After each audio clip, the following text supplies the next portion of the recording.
Victory had no clue her day would end inside a mansion with more glass than she had ever seen in real life. She stood in the center of the open living room, surrounded by wide windows that reflected both the ocean and her confusion.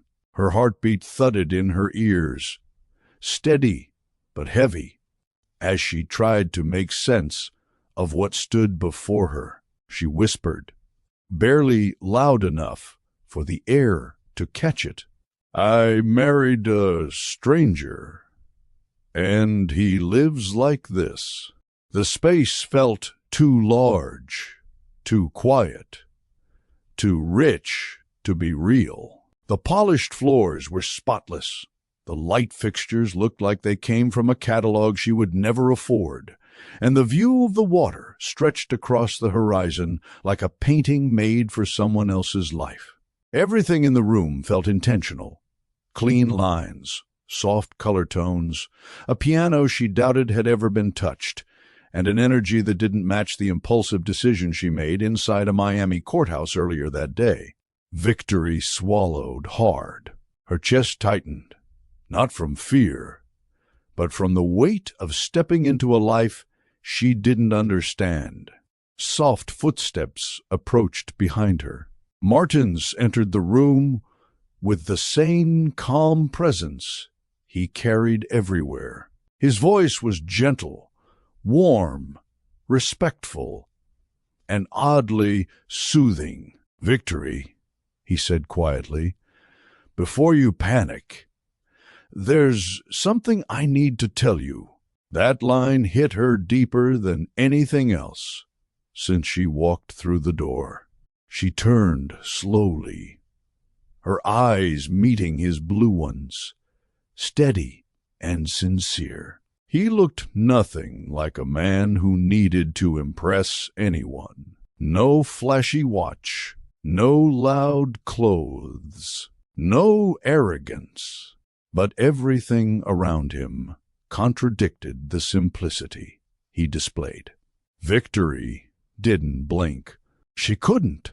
The man she had known for less than a day, less than 3 hours, if she counted correctly, was standing inside a home that looked like it belonged to someone used to power, used to influence, used to decisions that shifted things far beyond everyday life. Her throat tightened again. Her fingers pressed into her palm. She felt her pulse in places she never paid attention to before. Her thoughts raced through every moment that led to this one.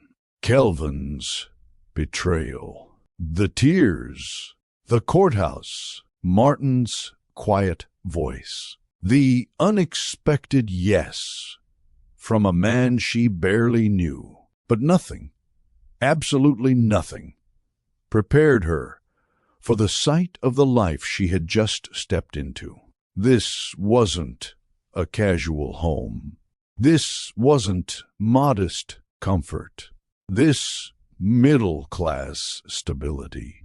This was something else entirely. Victory breathed in sharply as Martin stepped closer, not invading her space, but showing he was present. And where? "I owe you the truth," he said. Her heart jumped, and she felt that familiar knot of uncertainty form again. Whatever he was about to say, whatever confession he had, whatever world she accidentally married into, Victory could feel it in her bones. Her impulsive marriage was much bigger than she imagined. Before Victory could respond to Martin's calm confession, the narration shifts, inviting the viewers into her world, her heart, and her impossible decision. Because the truth is this: everyone at some point has made a choice they didn't fully think through. Everyone has reached for something, anything, to escape pain. Have you ever made a decision out of heartbreak? Have you ever been so tired of disappointment that you chose something bold just to feel alive again? Victory's story wasn't born from romance. It wasn't planned. It wasn't the result of careful thinking, long conversations, or a slow emotional connection. No, her story began the moment Kelvin shattered her trust. One betrayal can push even the strongest person into survival mode. One moment of disrespect can flip a woman's entire world upside down. And one broken promise can make her question everything she believed about love, loyalty, and her own worth. Victory didn't walk into the Miami courthouse looking for hope. She walked in trying to outrun the echo of Kelvin's lies, trying to silence the replay of what she saw, trying to stop her heart from replaying a scene that tore a hole straight through her confidence. When someone you believed in breaks you, how far would you go to reclaim your peace? Some people get a new haircut, some block numbers, and delete messages. Some take long drives just to breathe again. Victory? She married a stranger, not for excitement, not for thrills, not as a joke, but because heartbreak sometimes pushes you toward drastic choices you never thought you'd make. And she wasn't alone in that feeling. Anyone who had ever trusted the wrong person could see themselves in her shoes, standing in a room too beautiful for her current emotional state, wondering if she made the wildest mistake of her life or the beginning of a miracle she never saw coming. You may not have walked into a courthouse and said yes to a stranger, but you've felt that emptiness Victory felt. That urge to escape, that need for something different, even if you couldn't explain why. Victory wasn't reckless. She was human, a woman trying to protect the little pieces of herself she had left, a woman searching for safety in the most unexpected place. And the viewers know that feeling. The quiet exhaustion after betrayal, the heavy silence that follows heartbreak, the question that comes next: do I stay broken? Or do I take a chance on something new? Victory took that chance. She didn't choose Martin's with her head. She chose him with whatever strength she had left at the bottom of her spirit. She didn't know his past. She didn't know his world. She didn't know a single detail that should matter before marriage. But she knew one thing. He didn't come with memories that hurt her. He didn't come with lies. He didn't come with empty promises. Sometimes a stranger feels safer than someone familiar because they haven't had the opportunity to break you yet. Victory wasn't looking for perfection. She was looking for peace. But peace comes in many forms, and hers arrived wearing a quiet smile and ocean blue eyes. Viewers begin to feel her internal battle. They begin to understand her leap. They begin to see why she said yes in a moment most people would run from. Now she's here, in a mansion that doesn't match anything she knows, standing beside a man she can't figure out, trying to steady her breathing, while destiny unfolds around her. Victory didn't move. Her fingers curled slightly at her sides, and her breath stayed caught in her chest as she watched Martin step closer, slow, steady, careful, as if he didn't want to startle her. This wasn't fear. This was awareness. Awareness that she had stepped into something far bigger than a courthouse decision made on a tired heart, because the truth of her situation pressed down on her with full force. She married a man whose life she knew nothing about.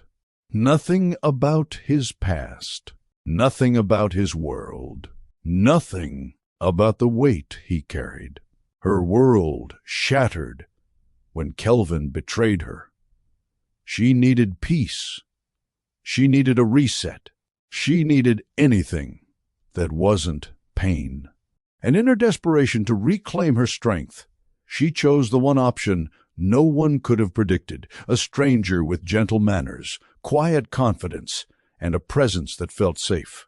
But now, standing in a house that looked like it belonged to someone powerful, Victory realized she didn't just choose peace.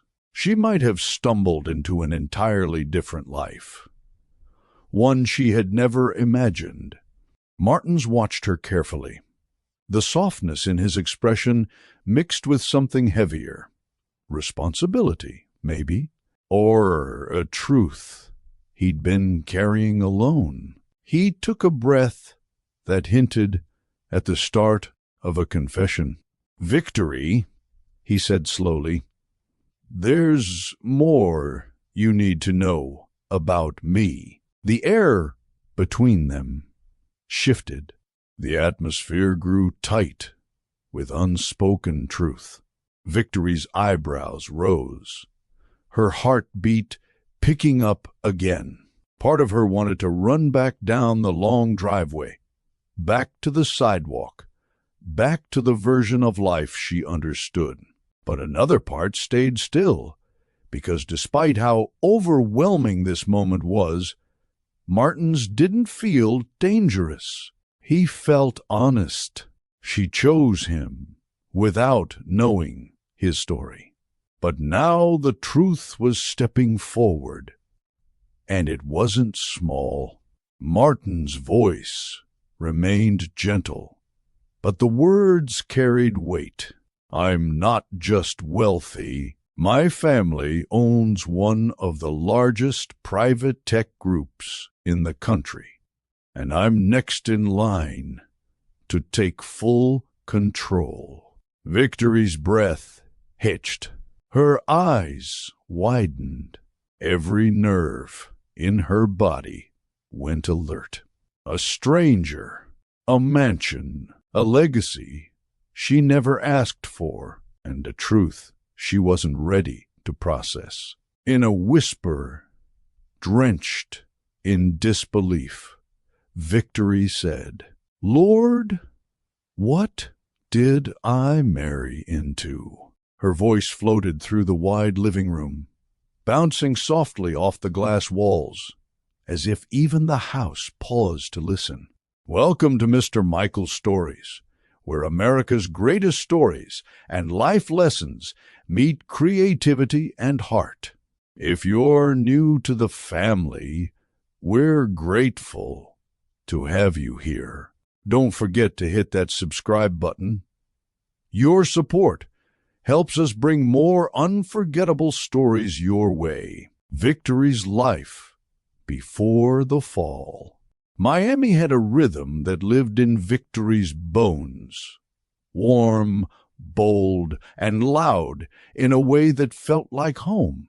Morning sunlight always arrived with confidence, bouncing off buildings in Liberty City and leaving golden streaks across neighborhood porches. Victory loved the way people gathered in doorways to talk. the way laughter carried through the air, the way families cooked outside like the street was one extended dining room. Her favorite part of Miami wasn't the beaches or the nightlife. It was the people. Black families who turned every Sunday into a celebration, who filled the neighborhood with scents of seasoned chicken, baked dishes passed from house to house, and music vibrating through open windows. She grew up around voices that told stories with their whole soul, hands that moved when they talked, and elders who believed you weren't really family unless they corrected you at least once a week. Victory blended into this world with ease. As an event decorator, she brought color to everything she touched. Weddings, anniversaries, small business openings. She turned blank spaces into a moment people wanted to take pictures of. Everyone said her gift came from her grandmother, who once wrapped their entire living room in bright fabric just because she felt the spirit. Victory carried that same spark. Her work didn't make her rich, but it made her proud. Each design felt like planting joy in someone else's life, and joy came naturally to her. At least before everything changed. For 2 years, Victory believed she had finally found someone she could trust. Kelvin wasn't perfect, but he made her feel seen. He complimented her smile, remembered her favorite colors, and said all the right things at the right moments. He talked about their future with such certainty that she believed him. She even saved pictures of wedding decor styles she never told anyone about. One evening, Victory cooked jerk chicken, her grandmother's recipe, and drove to Kelvin's apartment. She planned to surprise him with dinner and good news about a new decoration project she landed in Coral Gables. The moment she opened his door, her world cracked. A woman sat comfortably on his couch. Not just any woman, Rena. Someone Victory recognized from Kelvin's social media, a woman she thought was just a friend. But what shattered her completely was the hoodie she wore. Victory's hoodie, the one she slept in during storms. One, Kelvin said, made her look cute. Kelvin stood there speechless, guilt thick on his face. Rena didn't apologize. She didn't even flinch. Victory didn't scream. She didn't throw the food. She didn't ask questions. She simply set the container on the table and whispered, hey, nothing more, nothing less. One small word holding an ocean of pain. Victory walked out of the apartment as if her body moved without her. The humidity hit her skin, and that was when everything broke loose. Tears poured without warning, each one carrying disappointment, confusion, anger, and exhaustion she didn't know how to release. She walked for blocks without knowing where she was going. Her thoughts tangled together, memories of Kelvin's sweet talk, moments she thought were genuine, times she believed his promises. Every belief she held about love felt like it collapsed under her feet. She didn't sob loudly.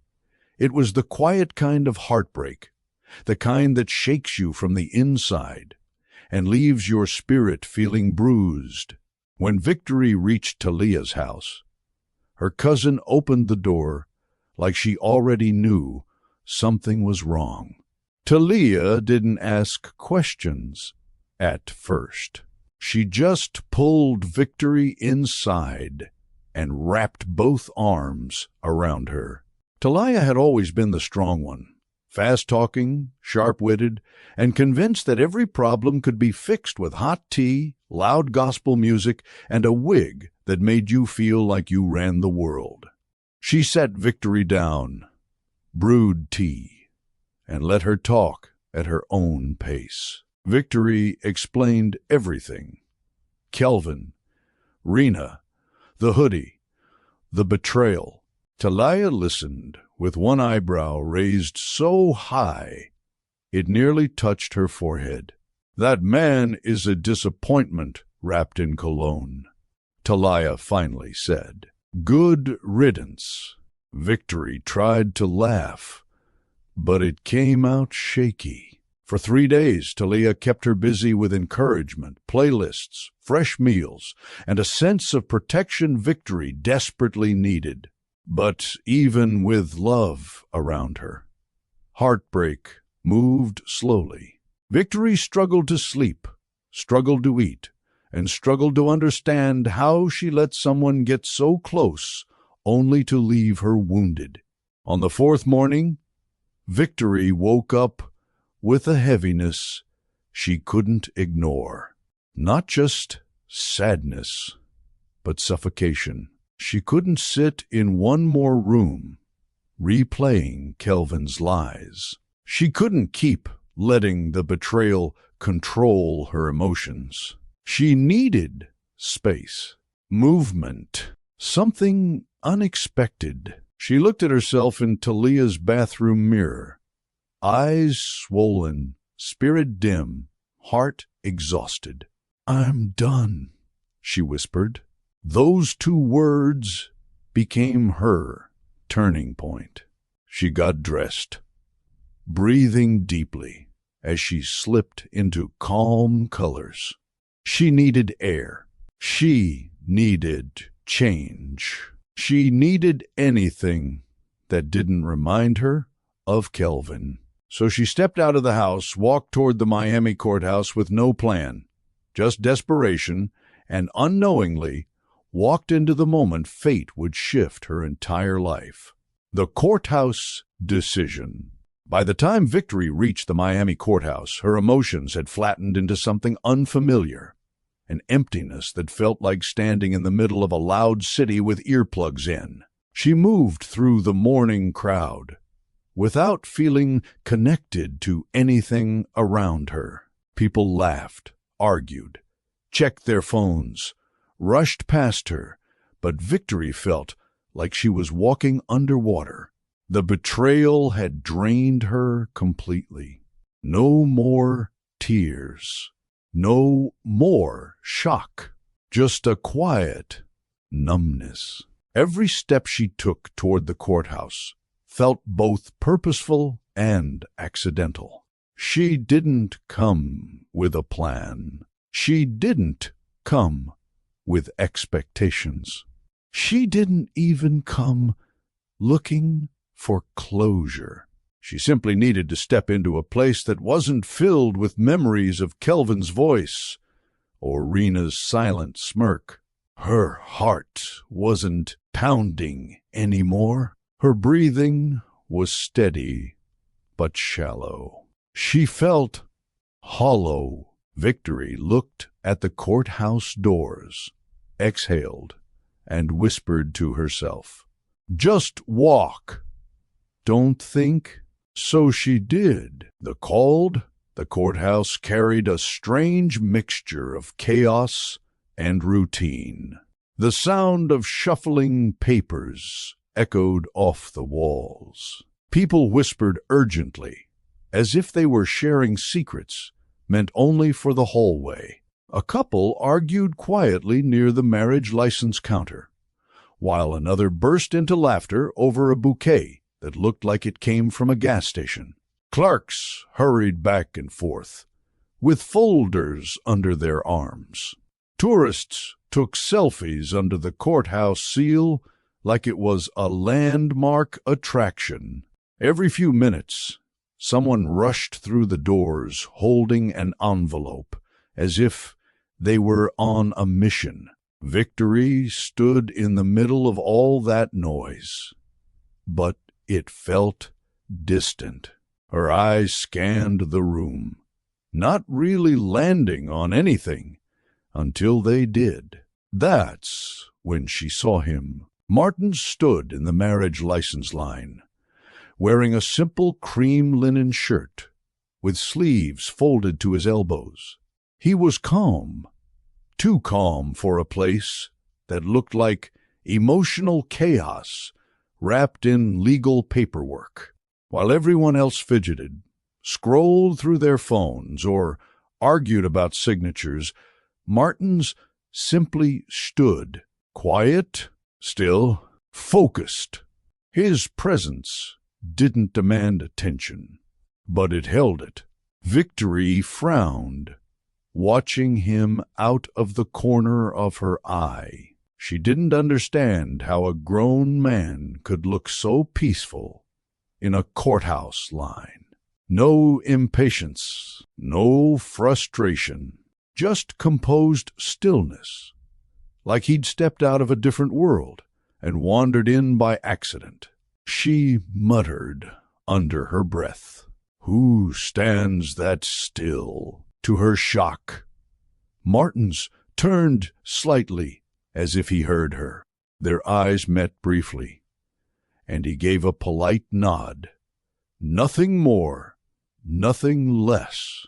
Victory looked away quickly, pretending to check her phone.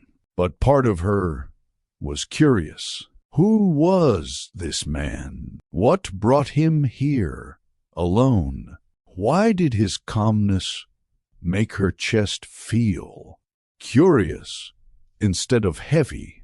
The line moved slowly, slower than Victory thought was humanly possible. She sighed loudly, without meaning to, pushing her braids back as she muttered, "At this rate, I'll be sitting here till next week." Martins spoke gently, without turning his head. "It helps if you breathe." Victory's eyes widened. "Excuse me?" He finally looked at her, expression soft. "Just a suggestion." Victory blinked. "Sir, I'm breathing just fine." "Good," he replied, with a small, polite smile.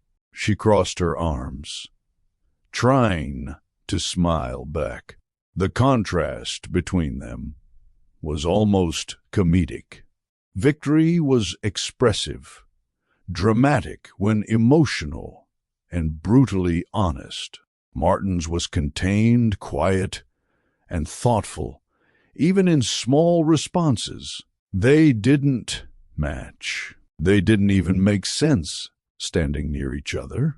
But something about their energy didn't clash. It balanced. Fate begins to shift. As the line crawled forward, Victory tried to distract herself by focusing on a bulletin board or pretending she had something important to do on her phone. But her eyes always drifted back to Martin's. He wasn't loud. He wasn't flashy. He wasn't trying to impress anyone. He was simply present, and that presence felt different from anything in her life. Victory didn't know it, but the moment she stepped into that line, her future shifted. She wasn't the kind of person who believed in accidents. Her grandmother always said everything lined up for a reason.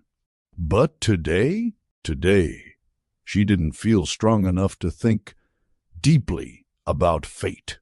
Still, somewhere in that chaotic courthouse, surrounded by strangers and paperwork and leftover heartbreak, something invisible nudged her in Martin's direction. A gentle pull, a subtle shift, a doorway she didn't know she was stepping through. And fate had already taken note of both of them. Long before Victory realized her life was about to change forever. The impulsive proposal. Victory jokingly asks Martins. The courthouse line moved forward just enough for Victory to grow more impatient. She tapped her foot, sighed again, and glanced at Martins, who hadn't changed positions for the past 5 minutes. His calmness was beginning to annoy her, not because it was wrong, but because it highlighted how chaotic she felt inside.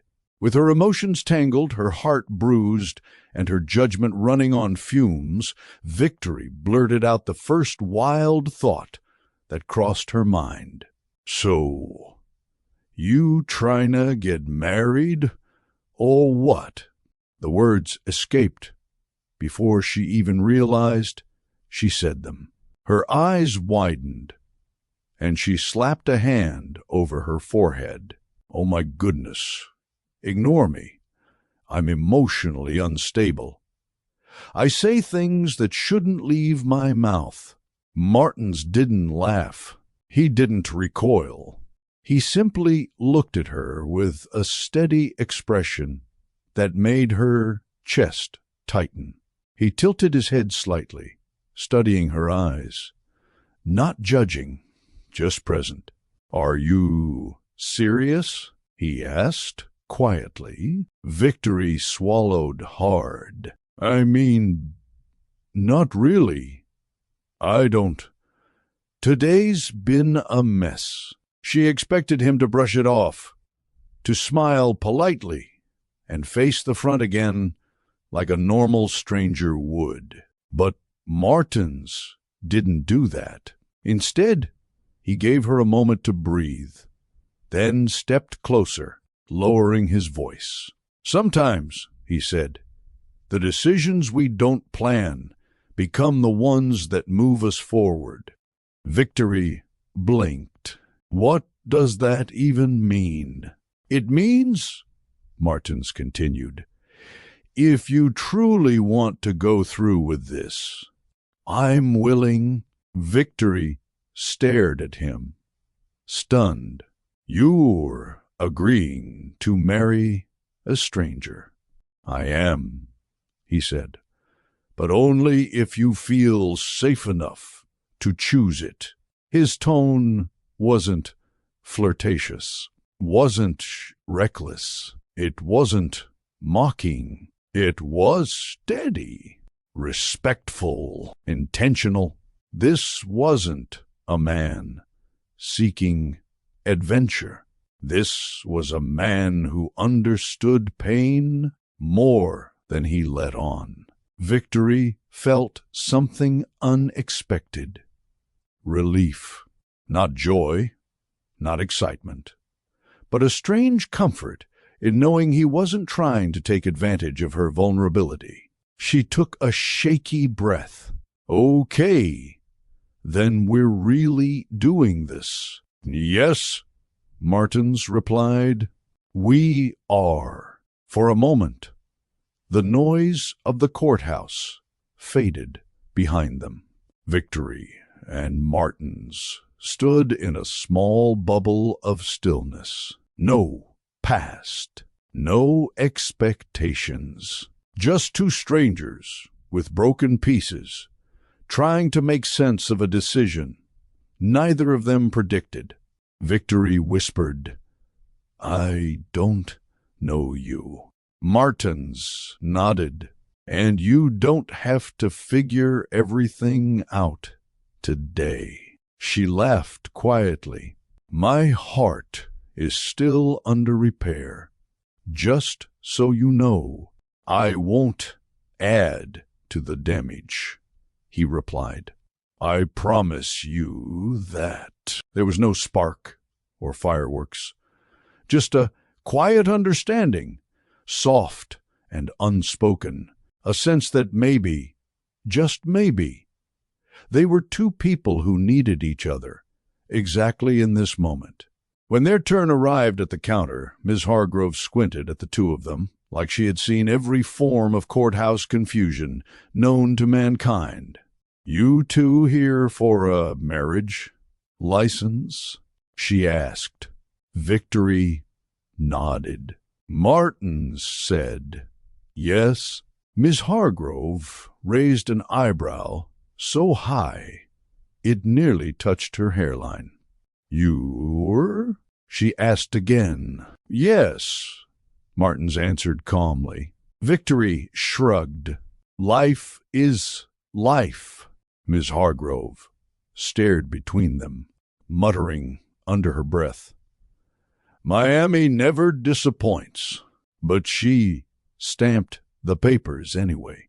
They were escorted to the small courthouse chapel where Reverend Miles, a tall, soft-spoken man with a strong Southern accent, looked from Victory to Martins and then to Miss Hargrove.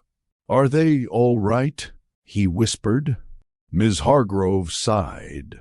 "They heartbroken, confused, and bold. Please marry them before they change their minds." Reverend Miles nodded slowly. "Well, let's begin." Victory stood on one side, Martins on the other. The fake flower arrangement in the corner leaned slightly to the left, like even it was unsure about the situation. "Do either of you have prepared vows?" Reverend Miles asked. Victory shook her head quickly. "I barely have prepared thoughts." Martins gave her a small smile. "Speak from your heart," Reverend Miles suggested. Victory whispered back, "Sir, my heart is currently under supervision." Reverend Miles cleared his throat. "All right, then. We'll keep it simple." Martins spoke first, voice low and deliberate.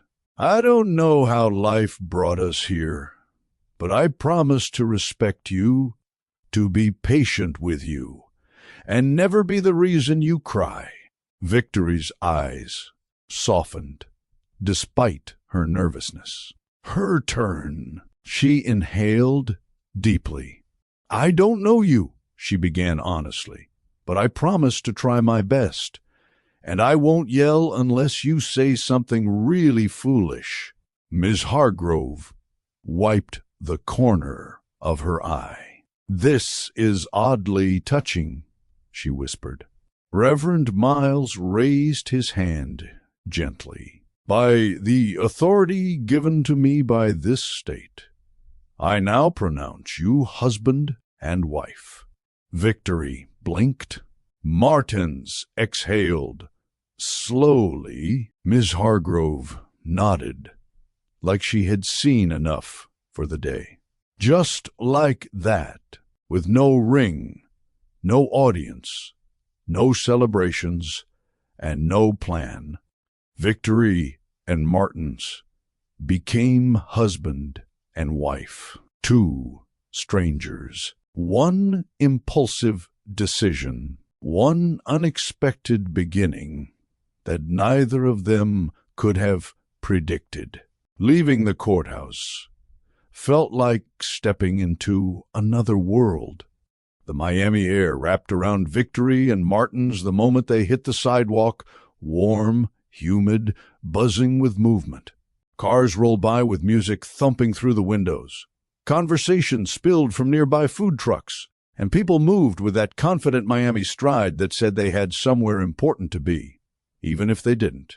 Victory's eyes scanned the familiar scene. Street vendors grilling food, teenagers riding bikes too fast, aunties chatting loudly while balancing grocery bags, and palm trees swaying in the slight afternoon breeze. Miami was alive, full, flavorful, loud in the best ways. Martins, walking beside her, looked like he'd landed on another planet. He wasn't tense, just observant. He took in everything quietly, the bus honking at a driver blocking the lane, the man selling fruit from a cart, the kids playing tag near a store entrance. "Welcome to real Miami," Victory murmured. Martins blinked. It's energetic. She chuckled. That's one word for it. This is what outside looks like when you don't live in a peaceful cloud. As they crossed the street, a car drove by blasting music so loud the sidewalk vibrated.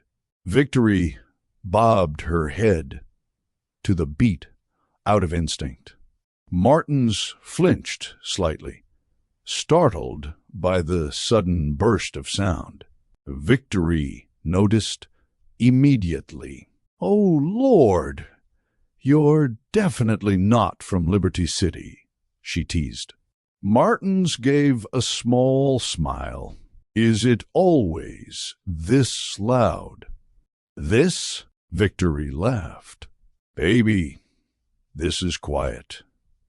If you heard Sunday afternoon cookout volume, you'd pass out." He tried to hide his amusement.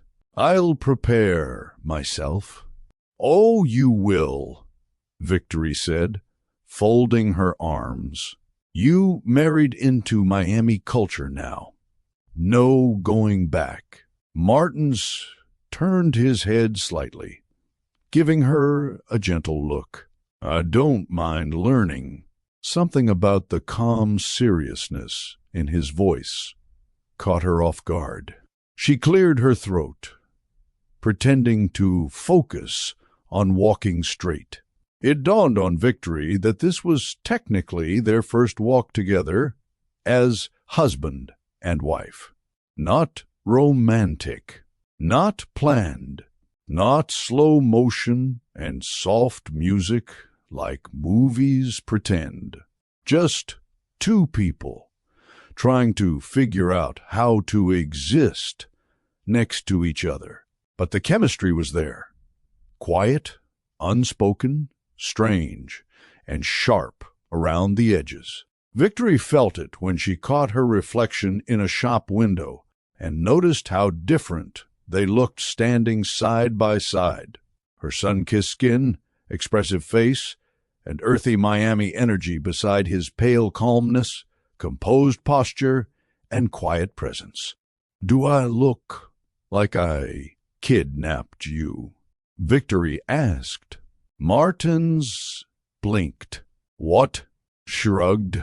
"Be honest. We don't exactly match." Martins studied her, eyes gentle. "I think we match in the ways that matter." Victory felt heat rise in her cheeks. She looked away quickly. "Sir, don't be saying stuff like that in public. I'm still emotionally fragile." His lips twitched. "Understood." As they walked under a line of palm trees, a group of women sitting outside a hair salon noticed them. One of the women leaned forward and said, loud enough for Victory to hear, "Okay, sis, I see you with the quiet gentleman." Another woman added, "Girl, he look like he open doors and say, 'Please,' all the time." Victory nearly choked laughing. Martins looked confused. "Did we do something wrong?" "No," Victory said between laughs. "That was a compliment. Miami women support each other. It's like our law." Martins nodded slowly. "I'll remember that." Victory laughed harder. His seriousness, combined with the chaos of Miami, made the whole situation ridiculous, but in a good way. For the first time since Kelvin's betrayal, she felt something break through the numbness. She laughed, really laughed. Not the tired, broken kind, the real kind. And Martins, seeing her shoulders relax and her eyes brighten just a little, gave her a small smile. It wasn't romantic, It wasn't forced. It wasn't overwhelming. It was simply two strangers sharing the beginning of something neither of them could name yet.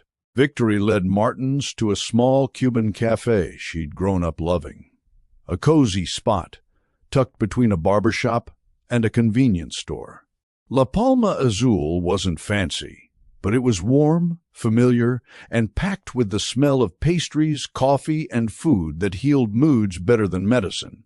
As soon as they stepped inside, Maribel, the middle-aged Cuban waitress who had known Victory since her teenage years, looked up from the counter.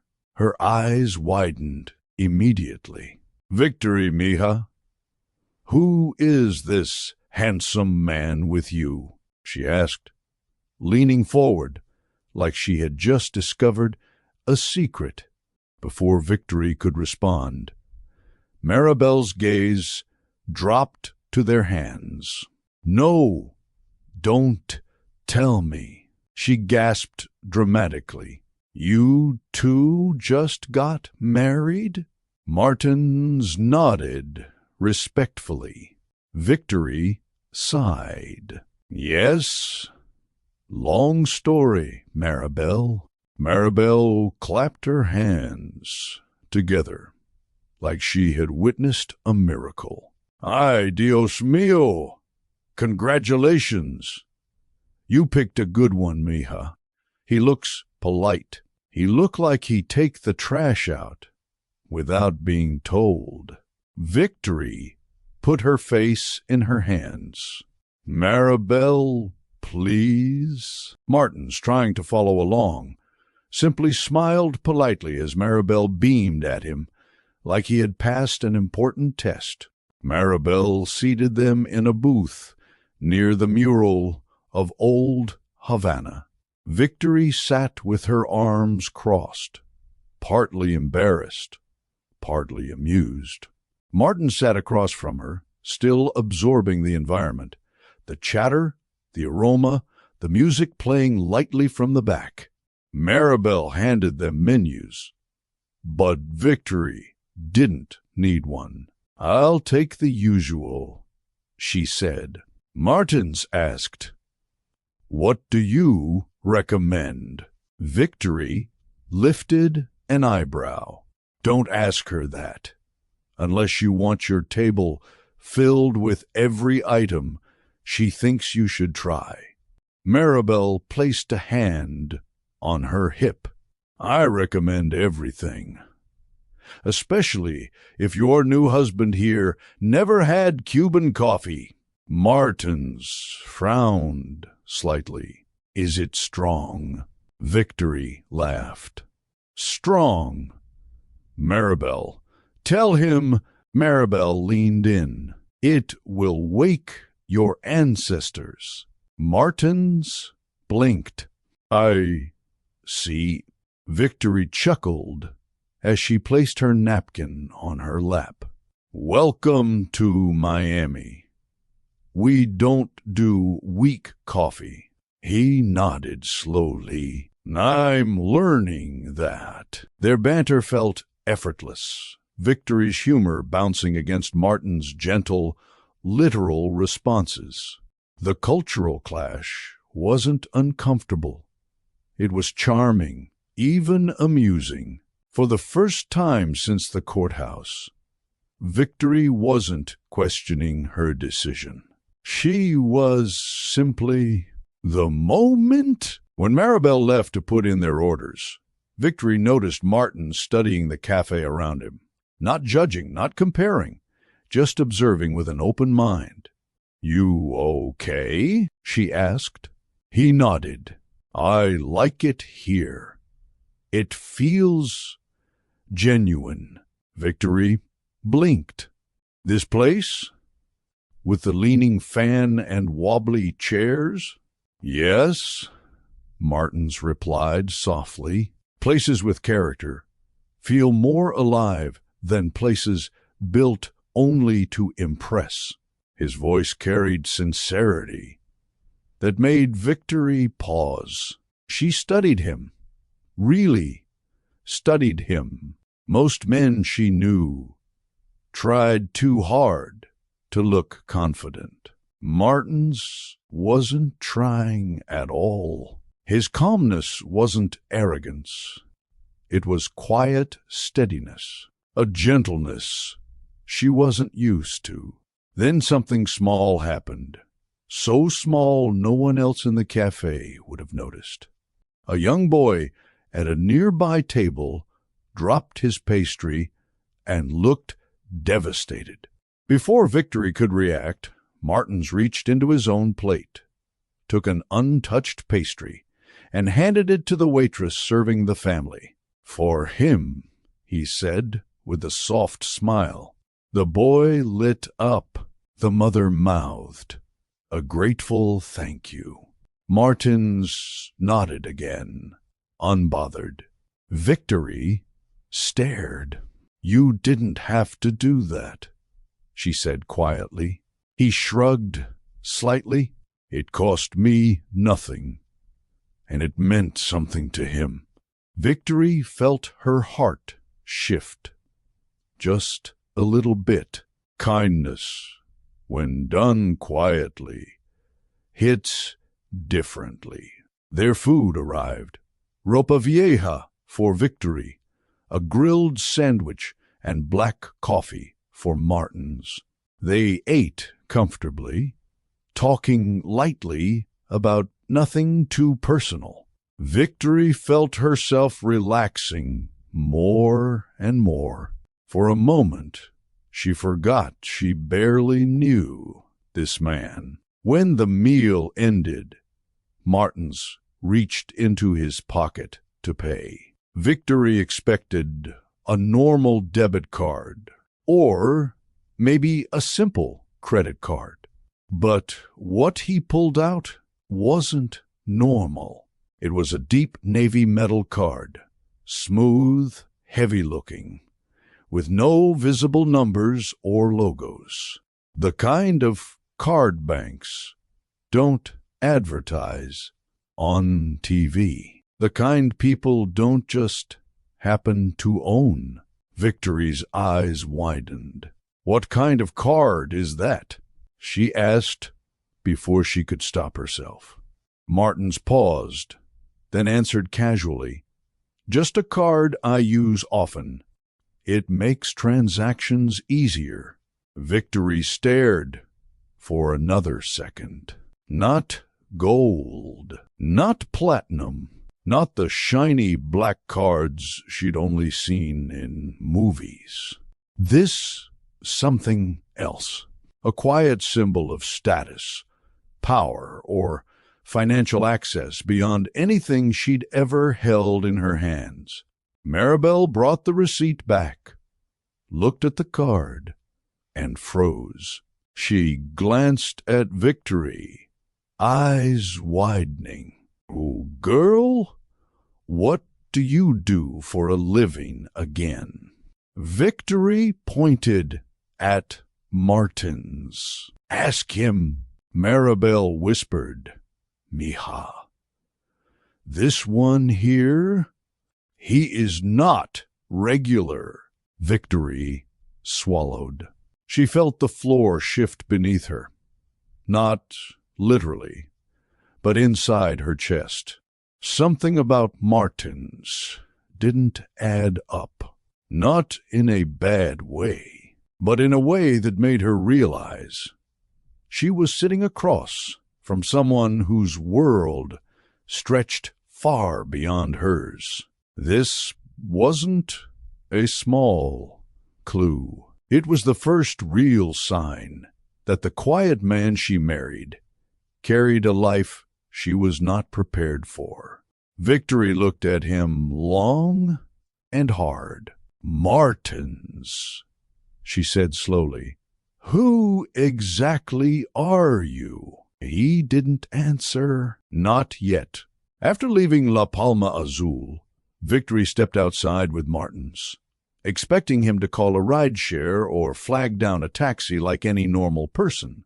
But Martins lifted his phone, tapped the screen twice, and quietly slipped it back into his pocket.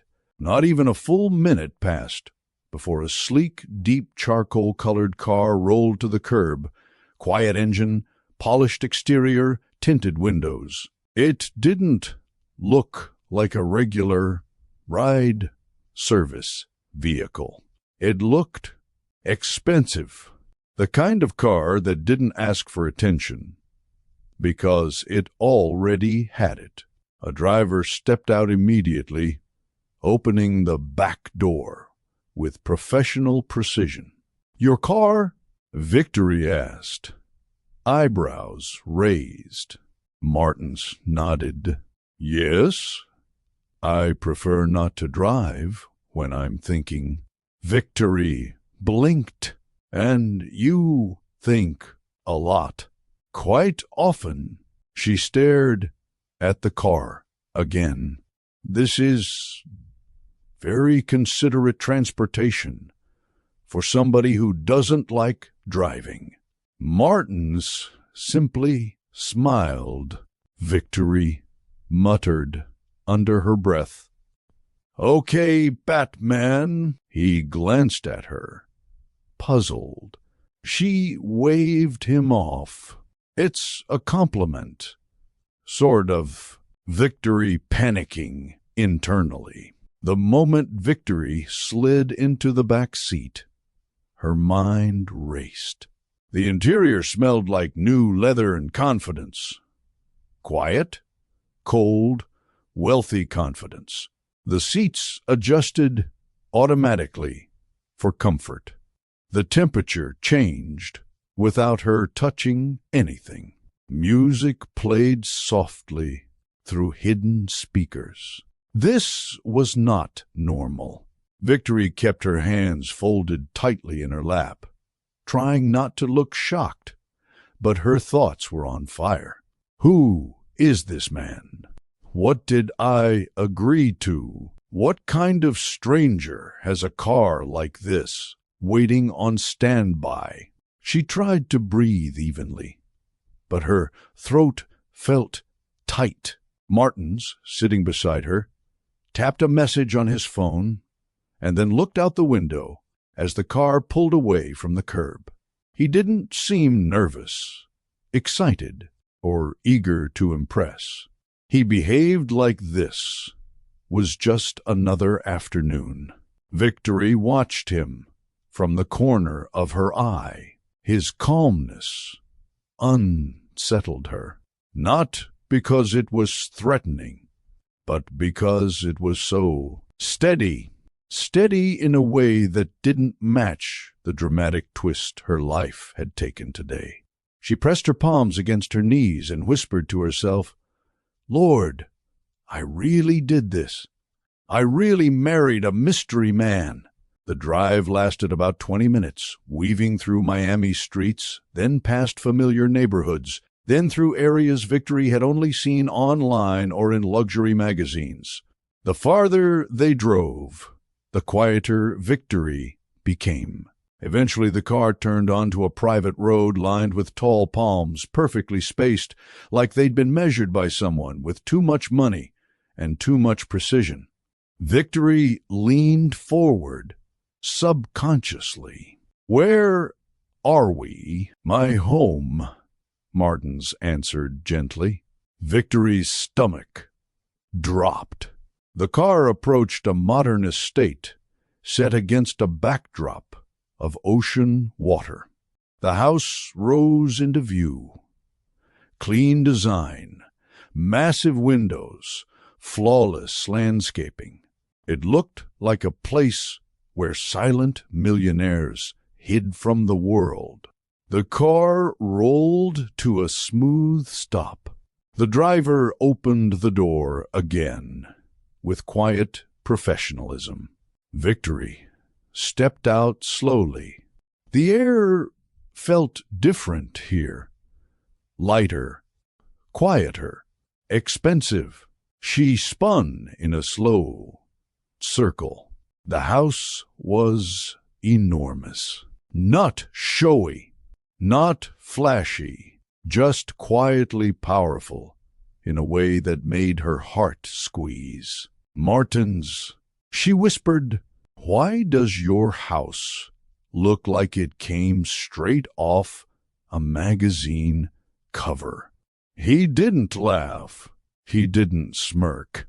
He stepped closer, hands clasped in front of him. "There's something I need to explain," he said. Victory backed up half a step. "Hold up! Before you explain anything, I need to know, how many rooms does this place have? Because no normal person has this much space." "More than I need," Martins admitted quietly.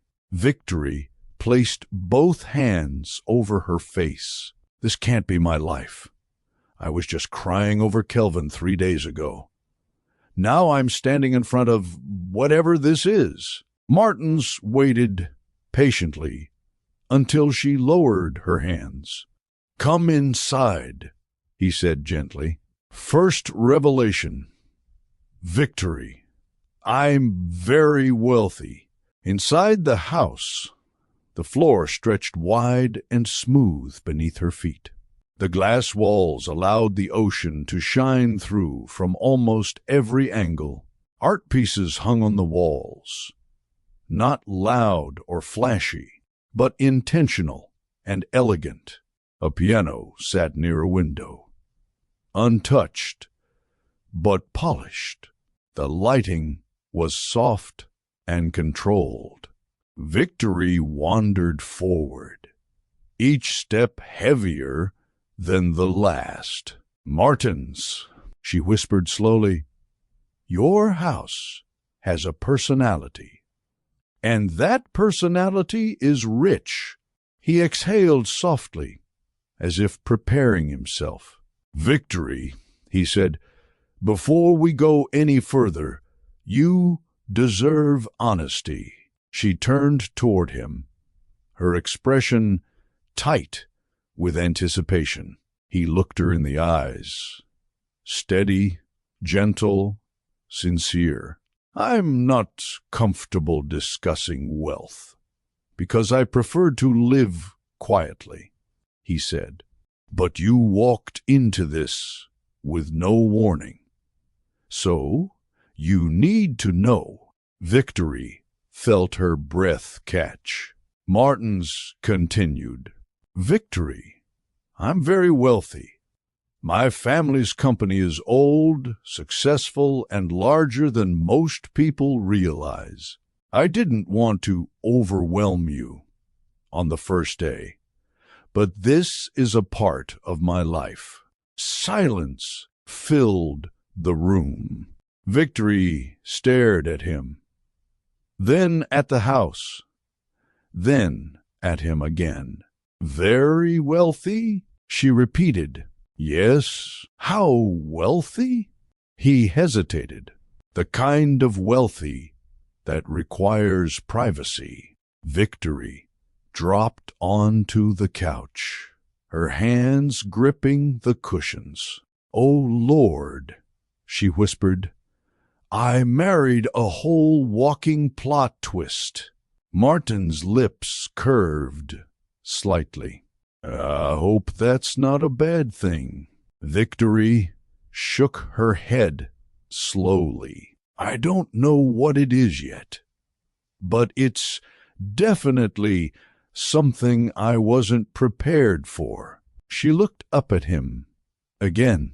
"Martins, what I marry into." And for the first time since they left the courthouse, Martins didn't answer right away, because the truth was far bigger than one sentence. The moment Martins guided Victory deeper into the mansion, her senses went on overload. Every corner felt unreal. The open floor plan stretched wider with each step, revealing polished stone floors, towering glass walls, and furniture arranged with the kind of precision she usually only saw in design magazines. Victory walked slowly, almost tiptoeing, as if she was afraid the floor might judge her footprints. "This place is huge," she whispered, turning in a slow circle. "How do you even clean this?" Martins blinked. "I don't." Victory stopped walking. "Of course you don't," she continued through the hallway, touching nothing. Even the air felt too expensive, like breathing too deeply might cost money. A massive abstract painting hung on one wall.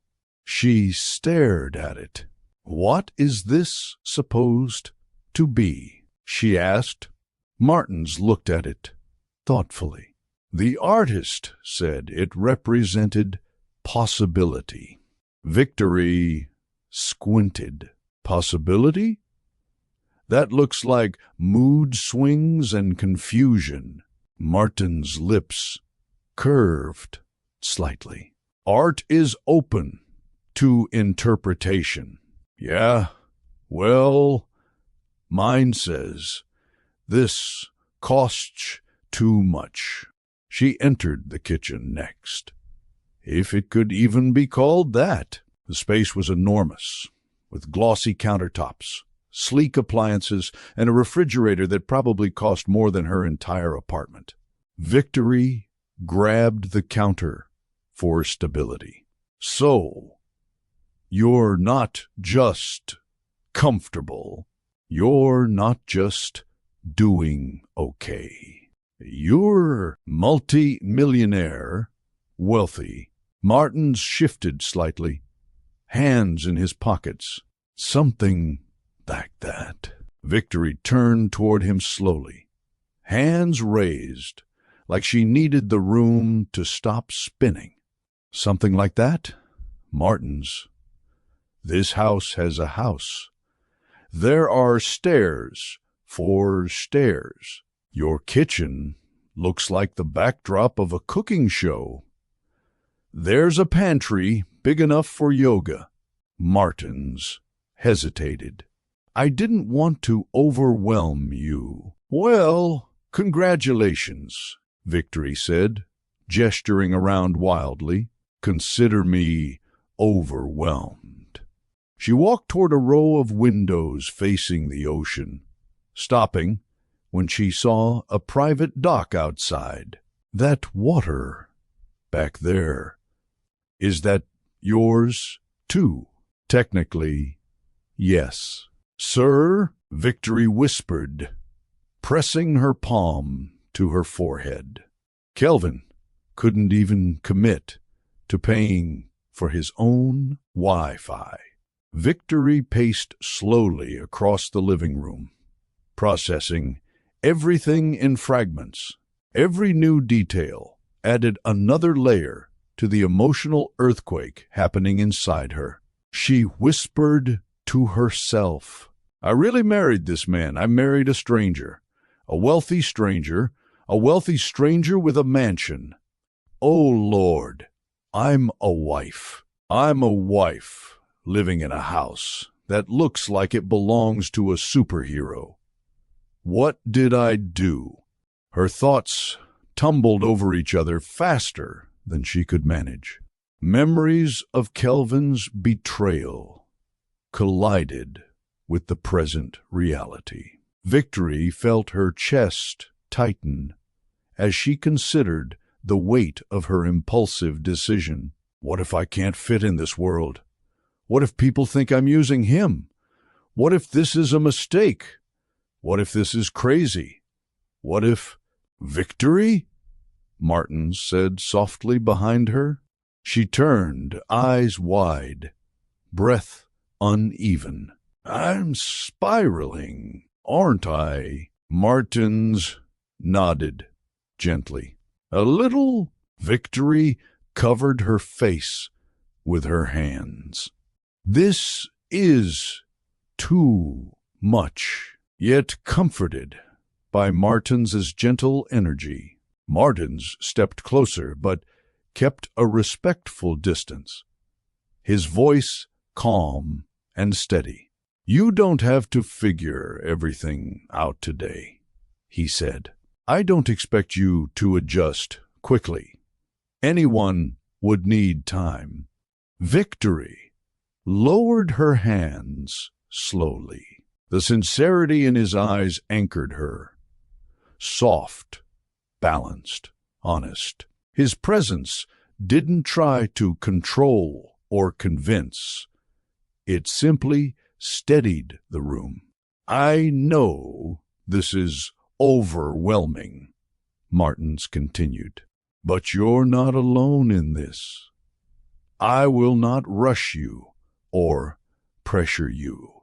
Victory exhaled deeply, her shoulders relaxing just a little. "You really mean that?" she asked. "Yes," Martins said quietly. "You deserve patience." Victory stared at him. This man who spoke gently, moved gently, looked at her gently. How did someone like him exist in the same world where Kelvin had treated her like an option? "It's strange," Victory admitted. "I should be running out the door right now. But your energy, it doesn't scare me. It calms me." Martins nodded, expression soft. "Then we'll move at your pace." Victory hugged her arms around herself, grounding her breathing. For the first time since stepping inside the mansion, her panic loosened its grip. She wasn't okay, not fully, but she wasn't drowning anymore either. That shift, that tiny but undeniable peace, came from Martins. After Victory's breathing settled, she followed Martins into a quiet sitting area near the staircase. The room was furnished minimally, clean lines, soft colors, and a large window framing the ocean. The simplicity didn't feel cold. It felt intentional, like someone who preferred quiet over clutter. Martin sat down slowly, his posture straight but not rigid. Victory eased into the seat across from him, waiting for him to speak. She could sense something shifting in the air, something he'd held back, something heavier than the mansion, heavier than wealth. He folded his hands together. "There are things about my life I never talk about," he said quietly. Victory listened carefully, watching the way his eyes lowered, not in shame, but in memory. "My family has always been demanding. Expectations came early. Responsibilities came early. Even as a child, I was told what path I would walk. I didn't have room to question anything." Victory leaned forward slightly. "You sound like you didn't get to choose much." Martins nodded. "I grew up surrounded by privilege, but it didn't feel free. Wealth gives comfort, but it also traps you in a certain image. When I was younger, no one asked how I felt. They asked what I could contribute. They asked when I'd be ready." Victory frowned. "That sounds lonely." He didn't deny it. He didn't soften it. He simply let the truth sit between them. "Sometimes a person can have everything," he continued, "and still feel like they belong nowhere." Victory's heart tugged.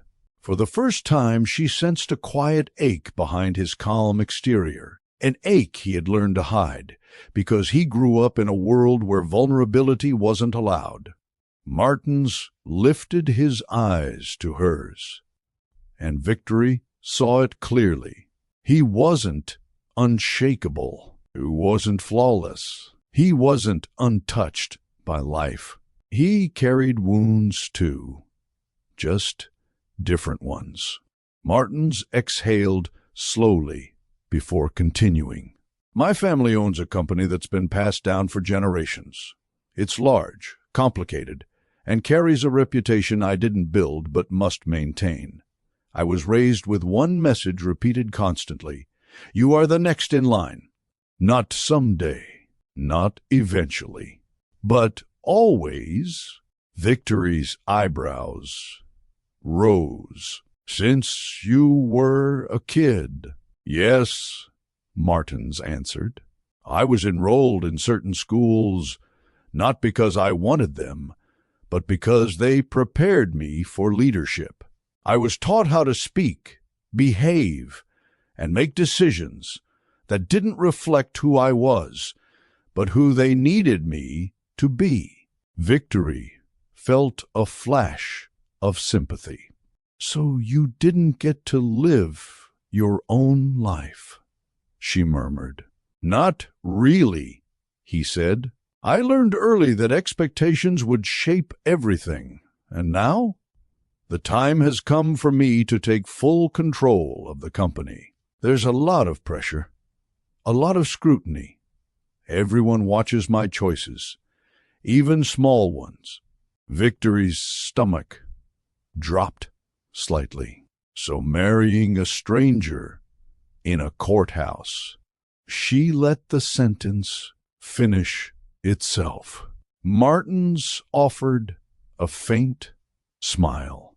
Yes, it was not what anyone expected of me. Victory laughed once, soft, surprised.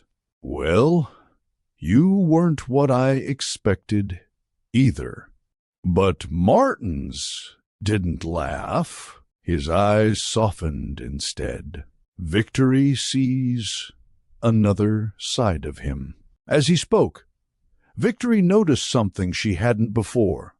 A subtle tension in his shoulders, the way he rubbed his thumb against his fingers when discussing his family, the quiet pauses he took between sentences, as if he chose each word with care. For a man who lived in a mansion and handled pressure most people couldn't imagine, Martins carried himself with a gentleness that didn't match the weight he described. Victory realized something important. He wasn't cold. He wasn't distant. He wasn't emotionally unavailable. He was careful with his words, careful with his tone, careful with his presence. Not because he wanted to impress her, but because life had taught him that silence was safer than sharing too much. Victory's chest warmed with unexpected empathy. You know, she said softly, you carry yourself like someone who learned to stay small so other people wouldn't misunderstand your quiet. Martins blinked, visibly taken aback. No one has ever said that to me, he admitted. Victory shrugged gently. I see people, the real parts. You're not as unreadable as you think. Martin stared at her for a moment, long enough for Victory to feel her pulse shift. This was the first time she saw him fully. Not the quiet stranger, not the calm groom, not the wealthy man with a glass mansion, but a person, a human being with edges and depth and history. Silence filled the room, but it wasn't empty.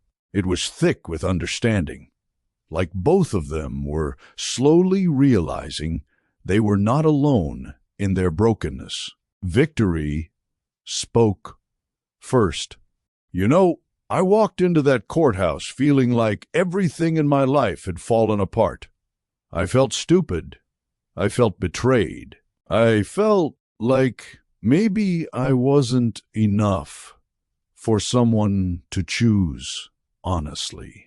Martins listened without blinking.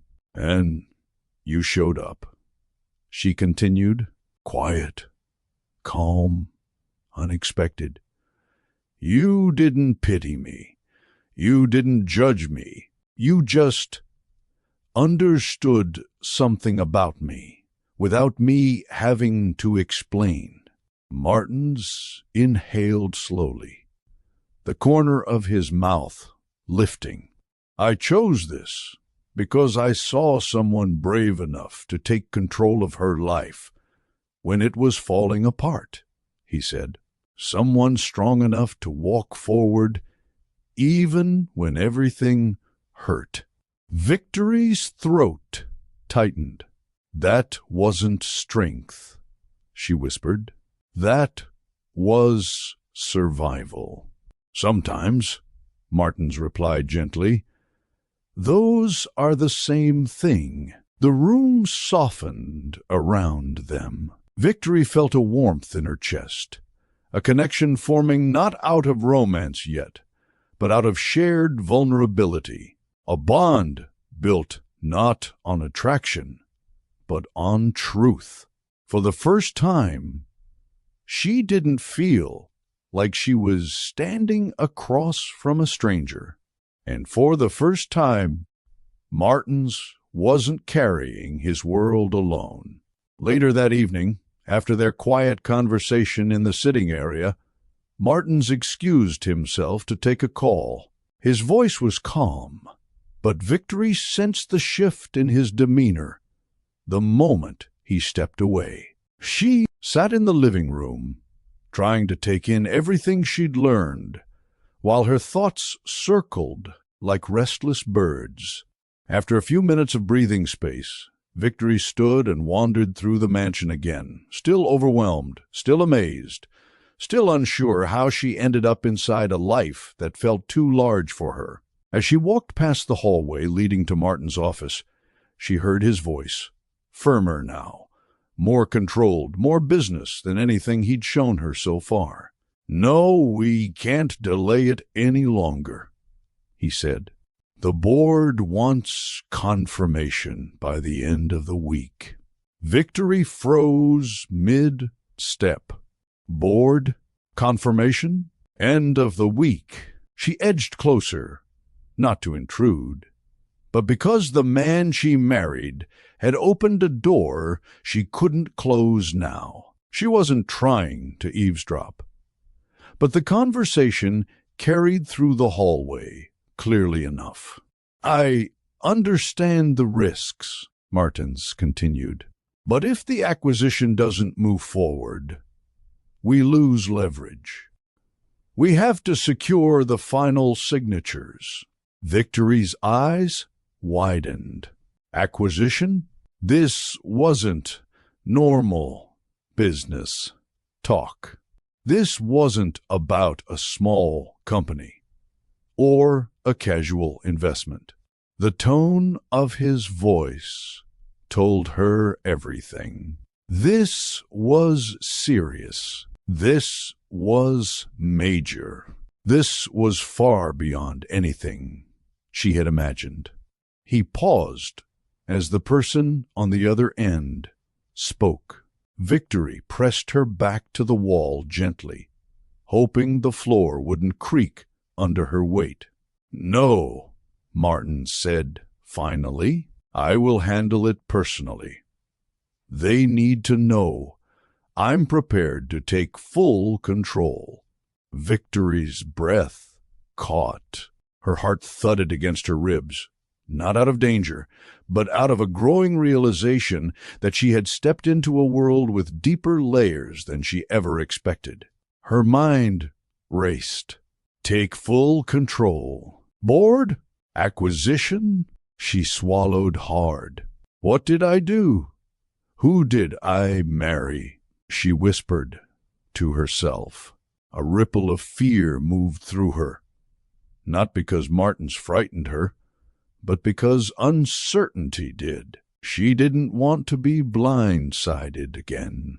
After Kelvin, she promised herself she'd never let someone's secrets break her again. Yet curiosity tugged at her just as strongly.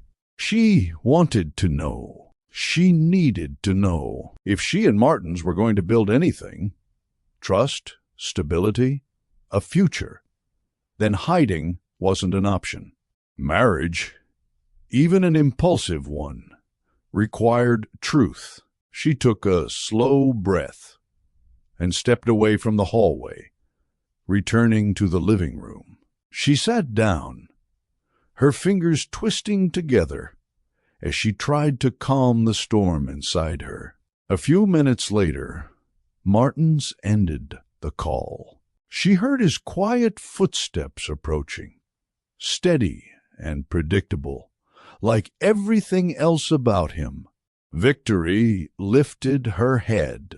Martins stepped into the room and paused when he saw her expression. Not angry, not accusatory, just deeply unsure. "Victory," he said softly. "Are you all right?" She hesitated, then nodded once. "I heard some of your call." Martins didn't flinch. He didn't rush to defend himself or pretend she imagined it. Instead, he walked closer and sat on the chair across from her. His posture was open, his eyes sincere, ready to tell the truth she deserved. "You overheard enough," he said. "So I'll explain." Victory braced herself. Martins folded his hands carefully. "My family's company is preparing to acquire another corporation. It's a large operation, one that impacts multiple divisions. The board wants me to take full control once the deal is finalized." Victory blinked. "So you're not just wealthy," she said slowly. "You're important wealthy." Martins exhaled.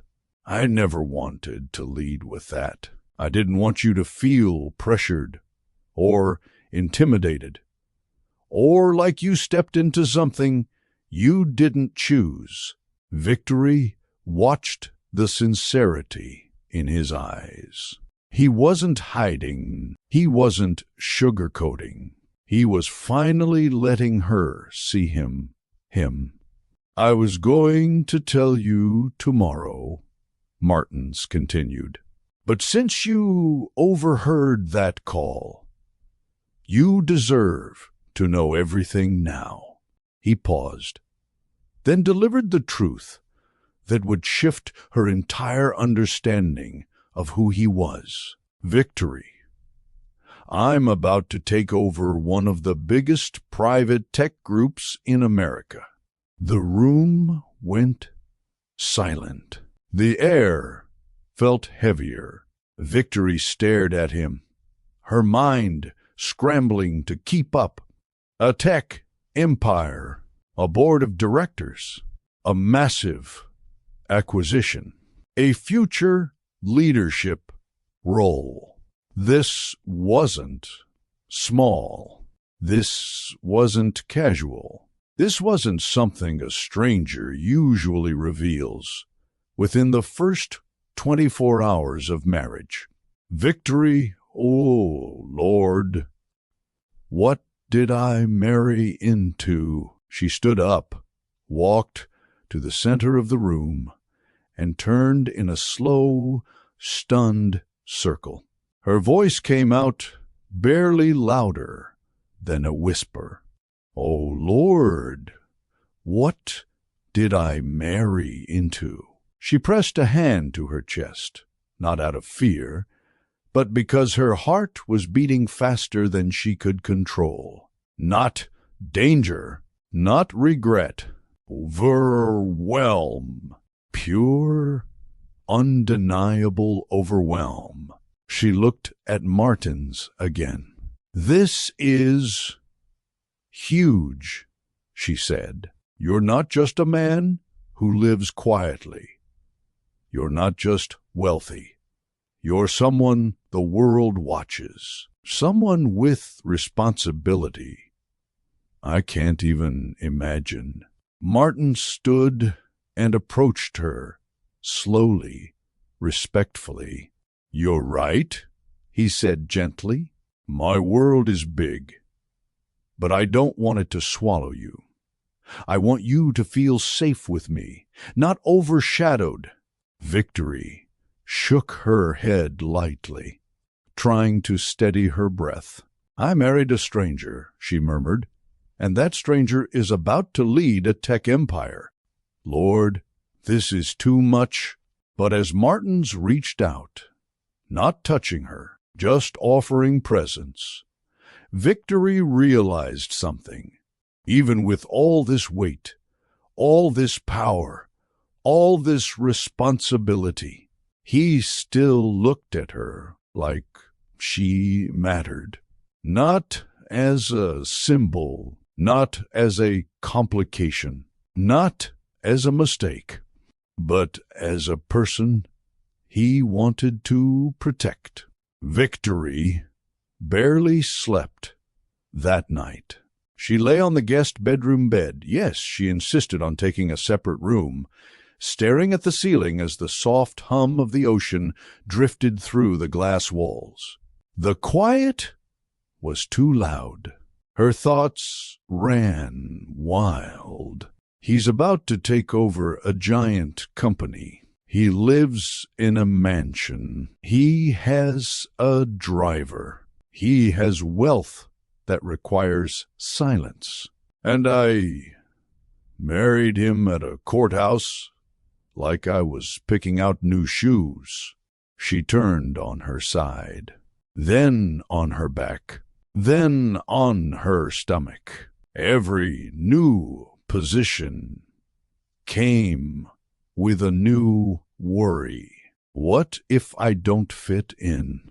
What if his world thinks I'm after his money? What if I embarrass him? What if I get swallowed by a life too big for me? No matter how she tried to settle her mind, the same truth kept rising to the surface. Her life had changed in one afternoon, and she had no map for this new reality. Around sunrise, she finally grabbed her phone and stepped onto the balcony.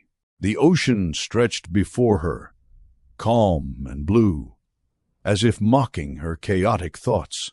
She dialed the only person who would tell her the truth without sugarcoating it. Talia answered on the second ring. Girl, it's 6 a.m.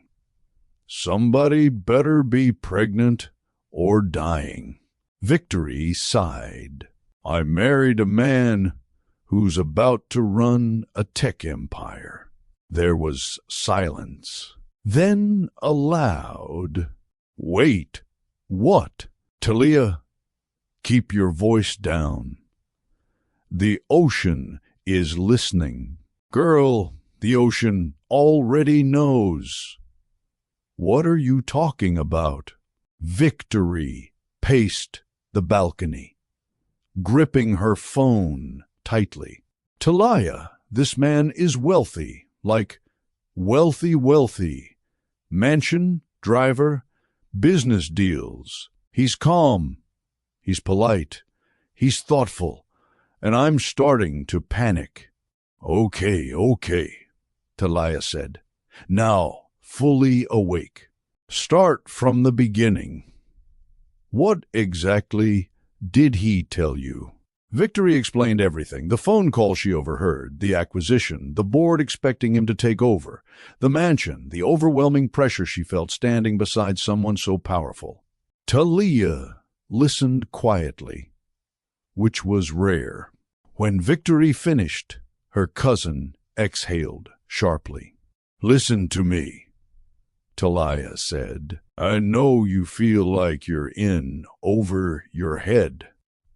I know this is a lot, but ask yourself something important. Did he hide anything from you on purpose? No, Victory said quietly. He was going to tell me today. I just overheard first. And is he treating you like you don't belong? No, he's actually very gentle. And does he seem like Kelvin? Victory stopped walking. No, not even close. Then why are you running from a man who hasn't done anything wrong? Because that was the truth. Martins hadn't lied. He hadn't disrespected her. He hadn't belittled her. He had been patient, open, and sincere. The problem wasn't Martins. The problem was her fear. After the call ended, Victory leaned on the balcony railing, staring out at the horizon. The sun painted the sky shades of orange and gold, but she barely saw it. She whispered to herself, "Should I leave? Should I pack my things and go back to my life? Back to something familiar?" Her heart argued with her mind. Her mind said, "This too much. You're not ready for this world." Her heart said, "But he's good to you. He's you. He listens." Her mind said, "You're setting yourself up for disappointment." Her heart said, "Or you're stepping into a blessing you didn't expect." Victory closed her eyes. Fear wanted to convince her she wasn't worthy of something good. Fear wanted to push her back into the safe box she always hid in. Fear wanted her to believe she'd get hurt again. But destiny whispered something softer. Sometimes the door you least expect is the one you were meant to walk through. Victory inhaled deeply, gripping the balcony edge. She didn't decide fully, not yet, but she made a quiet promise to herself. She would not run out of fear. If she left, it would be because she chose to leave, not because she was scared to stay. Victory stepped back into the room and sat on the edge of the bed. Her voice was shaky but honest as she spoke aloud, as if reminding herself of something she almost forgot. "Fear has stolen enough from me. It took my confidence. It took my trust. It took my peace. But I won't let it decide the rest of my life." She looked around the mansion, not with intimidation, but with a growing sense of understanding. Destiny wasn't always smooth. It wasn't always clear. Wasn't always neat. Sometimes it pushed you through a courthouse door. Sometimes it paired you with a man who didn't match your expectations. Sometimes it placed you in a glass mansion overlooking the ocean, forcing you to face everything you were afraid of. Victory exhaled slowly. "This isn't just about him," she whispered. "It's about me, who I'm becoming, who I'm willing to be." And in that quiet moment, she realized something powerful. Running might keep her comfortable, but staying might change her entire life. Victory eventually stepped out of the guest room, deciding she needed air, mental, emotional, and literal. She wandered into the main living area, where Martin stood near the window, looking out at the ocean. He wasn't on the phone, wasn't working, wasn't distracted. He was simply standing there, still, quiet, almost heavy. He turned when he heard her footsteps. "Did you sleep at all?" he asked gently. Victory shook her head. "Not really. Too many thoughts." Martins nodded with a soft, understanding expression. "I know the feeling." Victory hesitated, then stepped closer. "You okay?" He exhaled slowly and leaned both hands against the back of the sofa. "People assume wealth means comfort," he said quietly. "They assume life is easier, that having resources replaces everything else. But wealth doesn't cure loneliness. Cases, it makes it worse." Victory blinked. "How?" Martins looked down at his hands. "When people see money first, they stop seeing you. Every conversation has a motive. Every friendship has a price. You can be surrounded by people and still feel unseen." His voice remained calm, but Victory felt the weight beneath every word. "There were years," he continued, "when I lived in rooms full of people while feeling like a shadow. I learned to be quiet because talking only invited expectations I didn't want." Victory softened. "Martins, that sounds incredibly lonely." He nodded. Victory sat on the sofa beside him. Not too close, but not distant either. "So, why were you at the courthouse alone?" she asked. "Someone with your background. I'd think your life is full of arrangements, assistants, schedules, people telling you what to do." Martins out the faintest laugh. "That's exactly why I went alone." Victory tilted her head. "Everyone always has a plan for me," he explained. "A path laid out, a future arranged. Every part of my life is managed, monitored, expected." "So you ran away?" Victory asked softly. "Not away," he replied. "Just towards something different, towards something that wasn't controlled by anyone else." Victory blinked, surprised by the vulnerability in his voice. Martins looked at her, his gaze steady and sincere.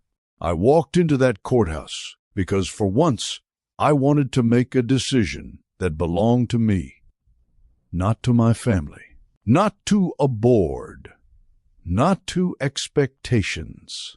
Victory's heartbeat slowed, settling into a softer rhythm.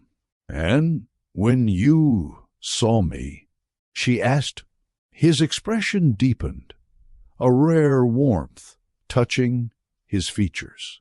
"You looked like someone who had also reached a breaking point," he said. "Someone who wasn't running, but choosing." Victory blinked. "Choosing?"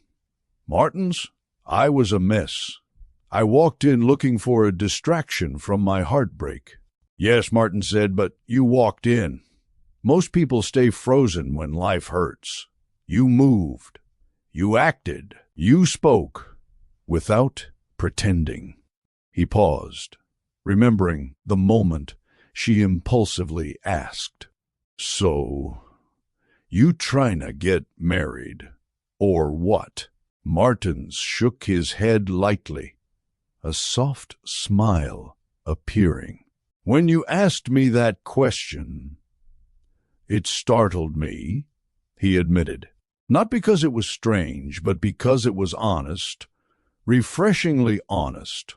You didn't hide your pain behind perfection. You didn't pretend to have everything together. You were real. Victory exhaled slowly. No one has ever said that to me. Martins nodded. Realness is rare in my world. He looked away for a moment, as if searching the window for the right words. Your boldness, your openness, it shook me in a good way. You reminded me that life doesn't have to be rehearsed or controlled. Sometimes it can be unexpected. Sometimes it can be human. Victory felt warmth spread through her chest, soft and slow. A quiet fell between them. But it wasn't tense. It was full, filled with the unspoken understanding that something was shifting between them. Victory lowered her eyes. So, you're saying you chose me because I was a chaotic moment? Martins chuckled softly. No, I chose you because in that moment you were the only person who felt real, and I hadn't felt anything real in a long time. Victory met his gaze slowly, really meeting it this time. The warmth in his eyes wasn't lust. It wasn't urgency. It wasn't ownership. Was recognition, a quiet pull, something beginning to grow. She felt her breath catch, not in panic, but in awareness. The space between them wasn't just physical anymore. It was emotional, tender, unexpectedly intimate. Martins moved slightly closer, not invading her space, just closing the emotional distance. His voice softened. Victory, you don't have to love me today. You don't have to trust me completely. But I need you to know something. Victory swallowed. What's that? He held her gaze with a sincerity that made her chest tighten. I will never pressure you. I will never rush you. And I will never treat you like a choice of convenience. You deserve intention. I intend to treat you with care. Victory's lips parted slightly, her breath unsteady. She hadn't expected this man, this quiet, steady, wealthy man, to speak in a way that reached past her defenses. Slowly, without thinking, she lifted her hand and placed it over his. Martins didn't move. He didn't lean forward. He didn't take advantage of the moment. He simply turned his hand, allowing her fingers to rest comfortably against his palm. The touch was soft, warm, simple but powerful. A connection that spoke without words. A small moment where two wounded souls met halfway. Victory whispered, "This is new for me." Martins nodded gently. "It's new for me, too." And in that quiet, steady pause, a spark formed. Something fragile, something hopeful, something neither of them planned. Not passion, not possession, just two hearts beginning to shift from accident to intention. The quiet connection between Victory and Martins lasted only a moment before reality slipped back into the room. Victory pulled her hand away slowly, suddenly aware of everything around her. The glass walls, the vast kitchen, the quiet hum of the refrigerator, the weight of Martin's world pressing against her thoughts again. Martins noticed the shift immediately. "Are you all right?" he asked gently. Victory hesitated, then stood abruptly. "Martins, I'm trying," she said, pacing a few steps. "I'm really trying to understand all of this. But every time I think I'm catching up, something else drops on my head." Martins frowned slightly.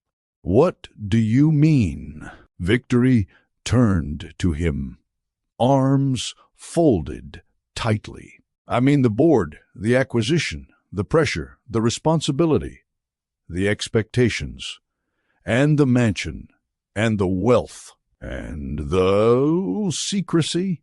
He blinked. "Secrecy?" "Yes, secrecy," Victory snapped, her voice not angry, but overwhelmed.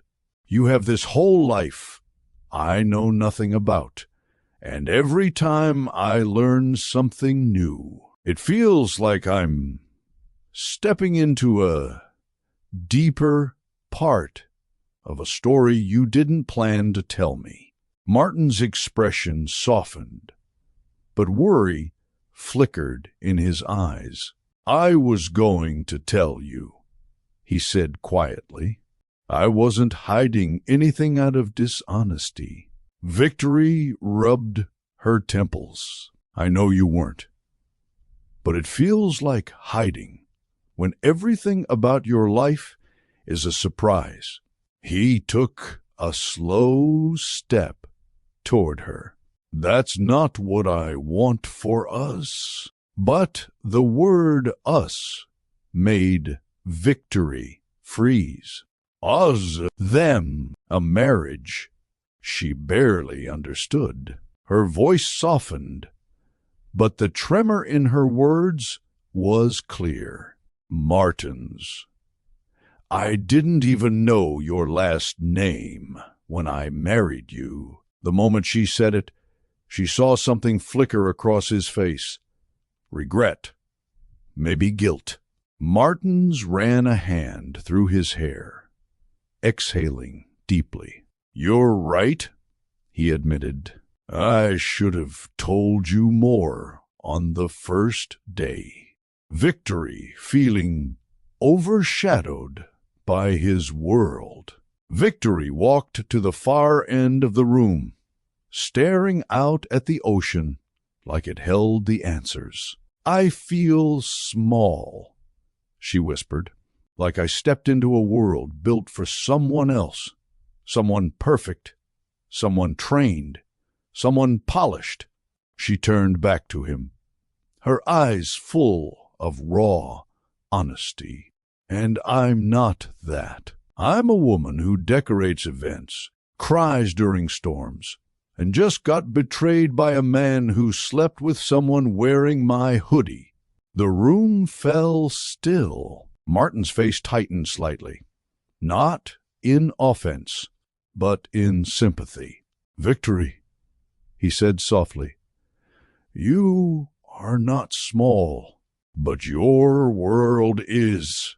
She said, gesturing around them, "Your world is big and loud and demanding, even when it's quiet.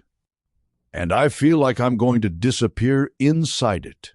Her voice cracked, not from weakness, but from the weight of truth. "I don't want to lose myself, Martins. Not again."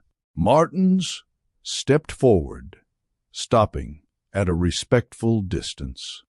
"You're not going to lose yourself," he said, "and you're not going to disappear." But Victory didn't look convinced. Martin swallowed, his calm finally wavering for the first time. "I don't want to lose you either." Victory blinked, surprised by the fear in his voice. Martins continued, his tone quiet but full. I know this marriage started unexpectedly. I know I come with complications, but when you walked out onto that courthouse floor, something in me shifted. I chose you because you were real, because you were honest, because you were brave enough to stand in front of life without pretending. His eyes softened, vulnerability finally surfacing. I don't want this to end before it has a chance to begin. Victory's chest tightened. This wasn't charm. This wasn't manipulation. This was a man admitting he cared. Maybe more than he intended to. She looked at him closely, and for the first time, she saw fear behind those calm blue eyes. Fear of losing something he didn't expect to value so quickly. Silence stretched between them, not hostile, but heavy with the weight of choice. Victory sank onto the couch, burying her face in her hands for a moment. Martins, I don't know what to do. He approached slowly and sat beside her, careful not to overwhelm her space. You don't have to decide everything tonight, he said softly. But we do have two choices. Victory lifted her head. Martins held her gaze with sincerity. We either run from what scares us, or we trust that we can build something stronger than fear. Victory's heart pounded. Trust. Such a simple word. Such a difficult action. She looked around the mansion again. This home that felt too big, too polished, too symbolic of a life she never imagined marrying into. But then she looked at Martins. Not the wealth, not the expectations, not the responsibility, just the man. Quiet, steady, sincere, trying, opening up to her in ways he never had with anyone else. I don't want to run, she whispered. Martins nodded slowly. Then we move forward together, one step at a time. Victory let out a shaky breath. This is scary, she admitted. So am I, Martins replied gently. But we'll figure it out. She leaned back into the couch, not fully relaxed, but no longer ready to walk away. And that fragile, uncertain, hopeful moment marked the beginning of something real.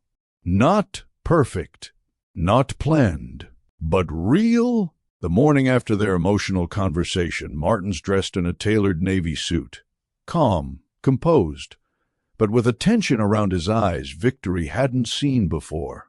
He had a scheduled video meeting with the board and senior advisors, something Victory knew was important but didn't fully understand the magnitude of. Martins stepped into his office and closed the door gently. Victory stayed in the hallway, unsure whether to walk away or stay close. Inside the room, the tone changed immediately. Martins, one advisor began sharply, we need to discuss the acquisition timeline. Another voice added, we cannot appear unstable right now.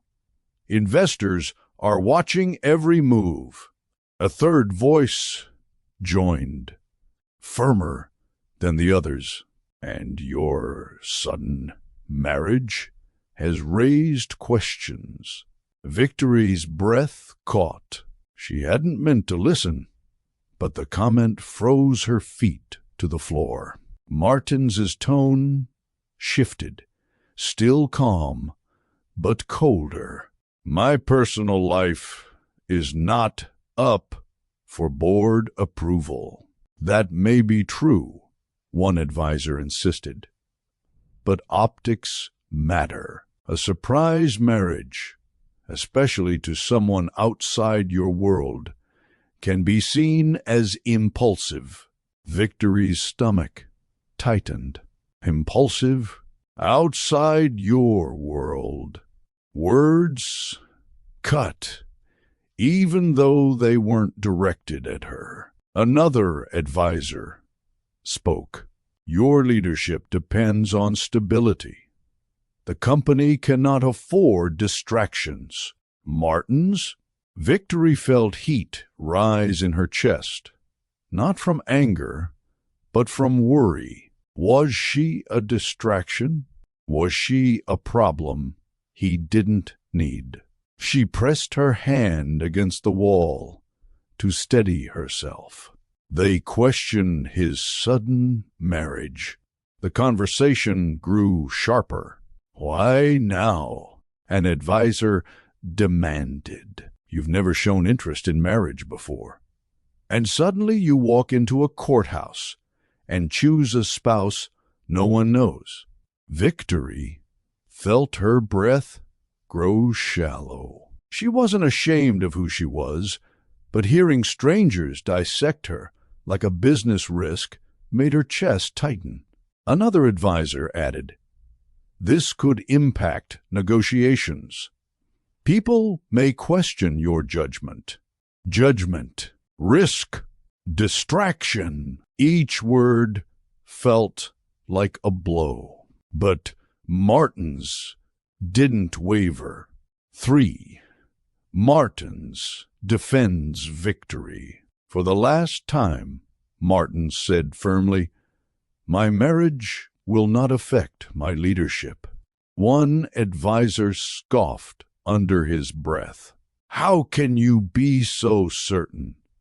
You barely know her. Victory's heart clenched.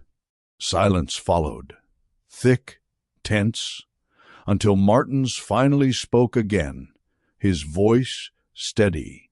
I know enough to say this. Victory did not choose me for status, money, or advantage. If anything, she walked into this with more honesty than most people in my life. Victory's eyes widened. He continued. She grounds me, she challenges me, and she isn't intimidated by wealth or power. That is exactly the kind of stability I need. Victory covered her mouth with her hand. Overwhelmed. Another advisor said, this could still backfire. Martin's voice turned sharper, protective, unshakable. Victory is not a liability. She is my wife, and she will be treated with respect.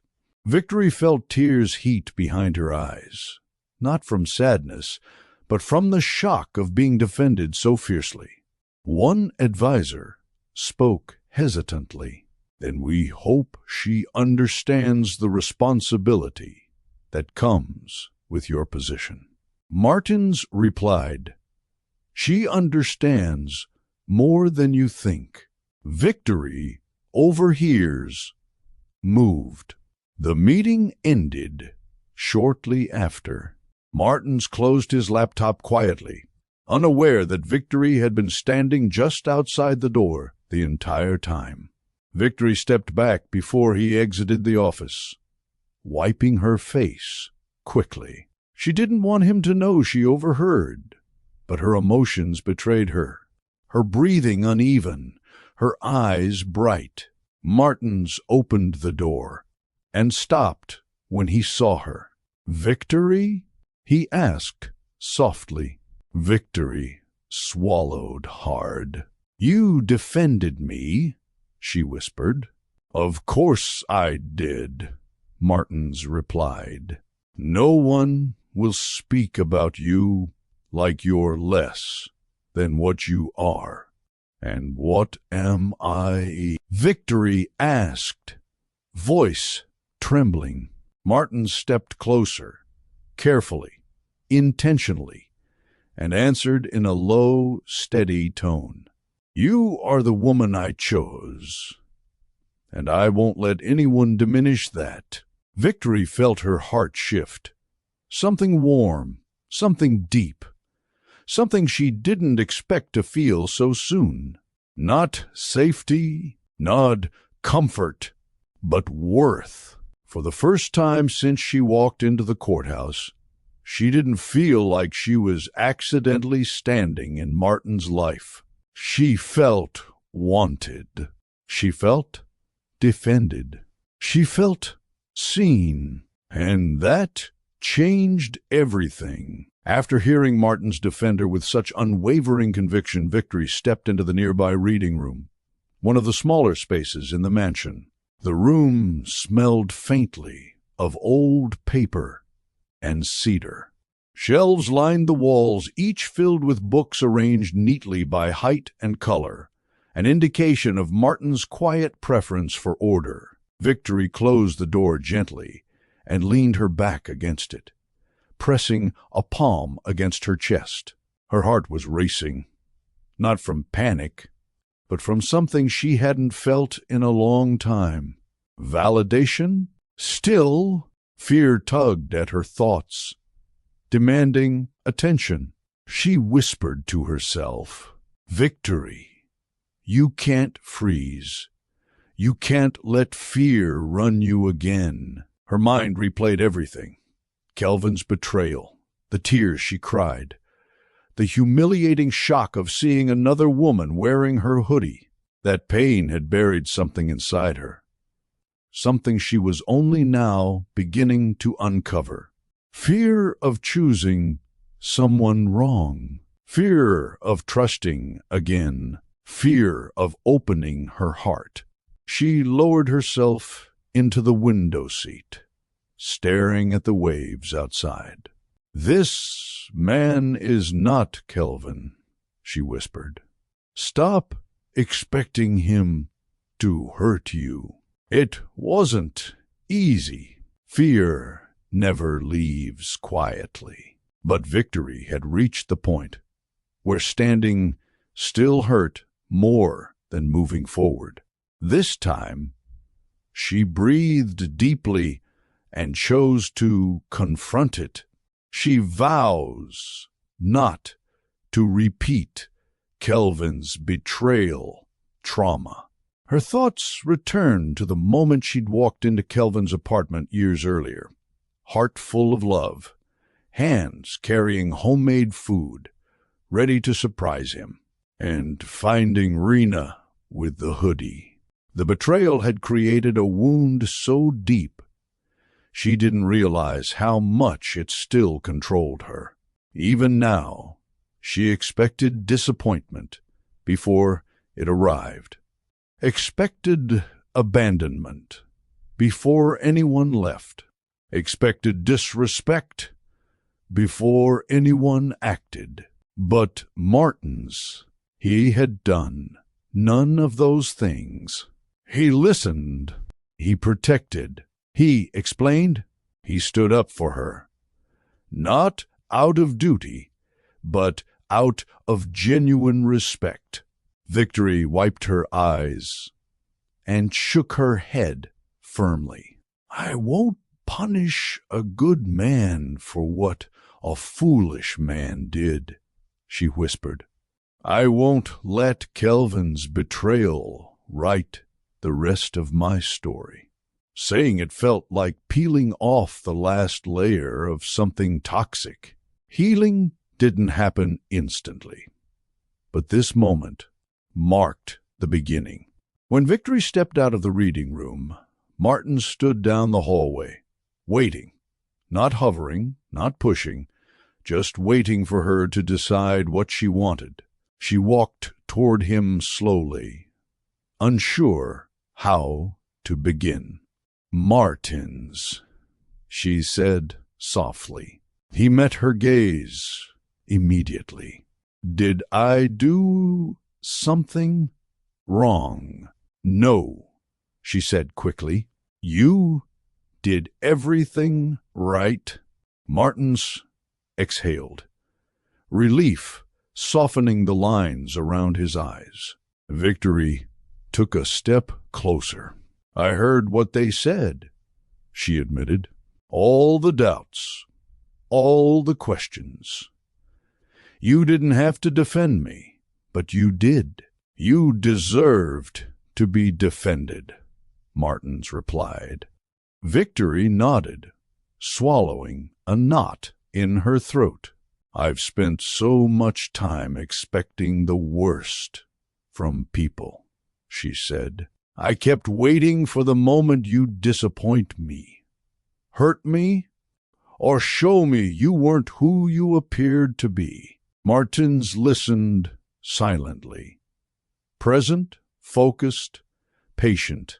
"But you didn't do any of that," she continued. "You were honest. You were gentle. You respected my space. And today, you protected me like I mattered." "You do matter," Martin said, voice low and sincere. Victory breathed in slowly. "I want to trust you," she said.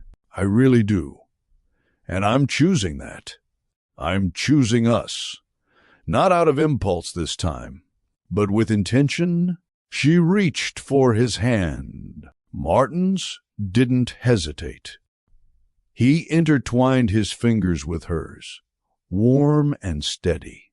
"Victory," he said quietly, "I know this marriage started unpredictably, but I'm not going anywhere unless you ask me to. I want to build something real with you, something safe, something honest." Victory's eyes softened. "I trust you, Martins." His voice dropped, soft, emotional, controlled, but sincere. "And I trust you, Victory, more than you know." Their hands remained joined, their breathing synchronized, their guard, for the first time, lowered completely. The moment shifted naturally, gently, something warm blossoming between them. Not rushed, not overwhelming, but organic. "Real?" Martins brushed his thumb over her hand, a subtle gesture that sent a quiet warmth through Victory's chest. He stepped closer, but again, not too close. "May I?" he asked softly. Victory nodded. Martins lifted his hand and touched her cheek, light, respectful, almost trembling with restraint. Victory closed her eyes briefly, leaning into the warmth without fear. Not lust, not intensity, something deeper, something that made her feel seen in ways she hadn't experienced before. When she opened her eyes, Martins smiled, gentle, steady, full of quiet affection. "You're remarkable," he whispered. Victory laughed softly, her voice warm. "You're strange, but in a good way," he chuckled. Tension dissolving into something lighter. Still holding hands, they walked toward the living room together, not as strangers, not as accidental partners, but as two people finally stepping into the same emotional space. For the first time, Victory didn't feel like she had stumbled into Martin's life. She felt like she was choosing to be in it, and he was choosing her right back. 2 days later, Martins received an invitation, well, more of an expectation, to attend a major formal event connected to the upcoming acquisition. It was a gathering of powerful investors, industry leaders, and board members. The event would be held at a private oceanfront venue in Miami, reserved for elite business circles Victory had never stepped into before. Martins approached Victory that evening with gentle caution. "They want me to attend," he said, "and they expect me to bring my wife." Victory froze. "Your wife?" The word still felt new on her tongue, still unbelievable. Martins stepped closer. "You don't have to come if it overwhelms you. I'll respect whatever choice you make." Victory inhaled deeply. She remembered Talia's words. She remembered Martin's defending her. She remembered her own vow not to let fear write her future. "I'm coming," she said. "I want to stand beside you." Martin's relief was subtle but unmistakable. That night, Victory stood before the mirror in one of the guest rooms, wearing a soft, elegant evening dress Martins had arranged for her. The fabric hugged her gently, not flashy, not loud, just graceful. Her curls were styled simply, her skin glowing naturally. When Martin saw her before they left, he stopped walking entirely. "Victory," he whispered, stunned. "You look beautiful." Victory blushed.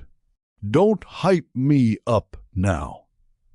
I'm trying not to trip walking in heels." Martins laughed softly and offered his arm. "You won't fall. I've got you." And she believed him. They arrived at the event in a sleek black car. Cameras flashed. Voices murmured.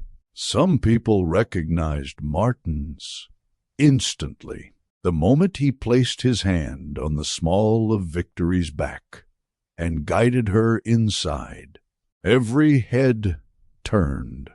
The event hall shimmered with gold lighting and ocean reflections bouncing off tall glass windows. Guests wore tailored suits, designer gowns, and jewelry that sparkled under chandeliers. Conversations were low yet sharp, the sound of wealth that didn't need to announce itself. Victory felt every gaze land on her. Curiosity, surprise, subtle judgment, each stare a reminder she didn't come from this world. A pair of investors whispered, "Who is she? I've never seen her at company functions." Another murmured, "She doesn't look like the kind of woman the board would have arranged for him." Victory's stomach tightened, but Martins heard it, too. Without hesitation, he rested his hand gently but confidently at her waist, turning her toward him. "You okay?" he asked quietly. Victory nodded, though her breath was trembling. Martins leaned slightly closer. "You belong here. Don't forget that." Martins stands proudly beside her. As the evening progressed, Martins was introduced to several industry figures. Every time someone shook his hand, he spoke one sentence without fail. "This is Victory, my wife." He didn't shrink the title. He didn't soften it. He didn't rush past it. He said it with pride. Some reactions were polite, some surprised, some confused. One board member A stern man with silver hair approached Martins. "Congratulations," he said cautiously. This was unexpected. Martins nodded.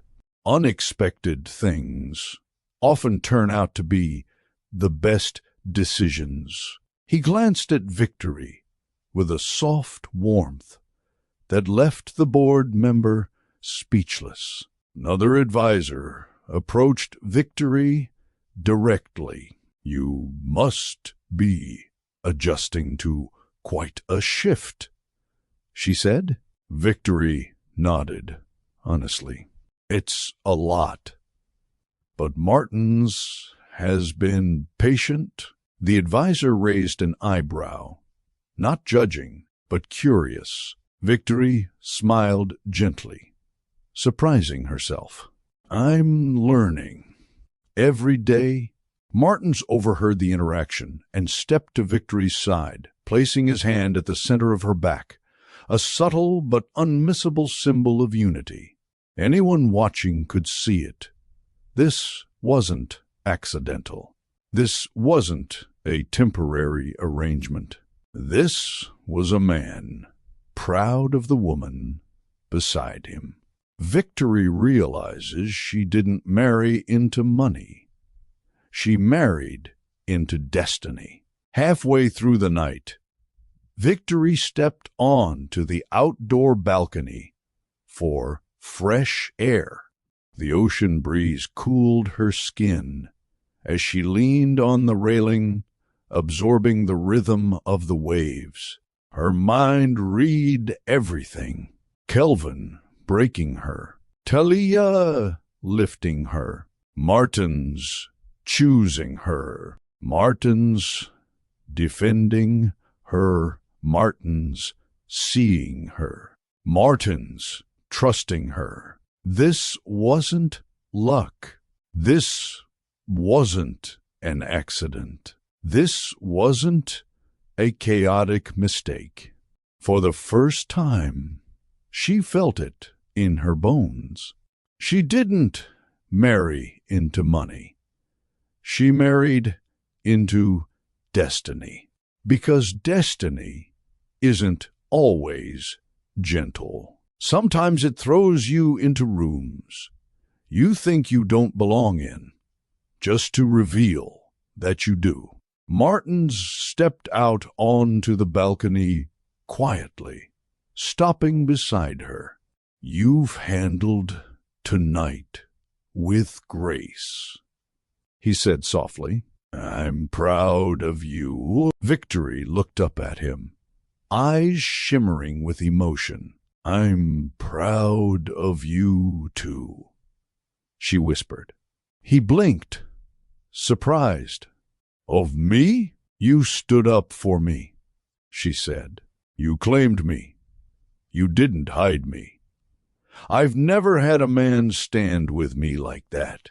She swallowed hard. "I thought I was stepping into your world by accident.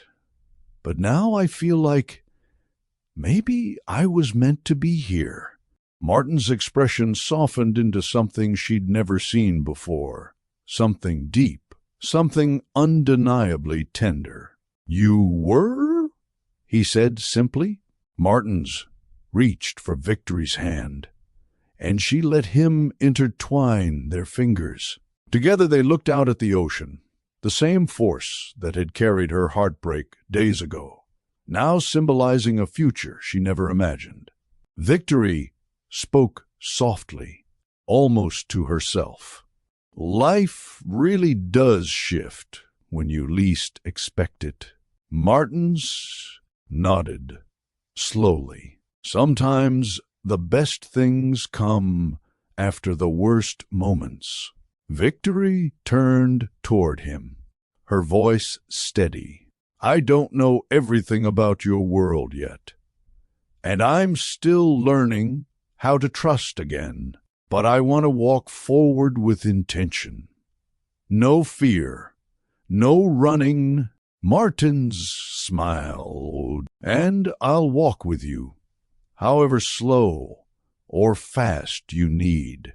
She leaned her head gently onto his shoulder, not rushed, not pressured, just two hearts that had finally found a rhythm. The moral settled quietly in the air. Sometimes heartbreak is the door, destiny is the hallway, and courage is the key. Victory had stepped through all three. If you enjoyed this story, don't forget to like, comment your favorite moment, and subscribe to Mr. Michael's Stories. Your engagement helps more people experience these unforgettable narratives. Thank you for watching, and see you in the next story.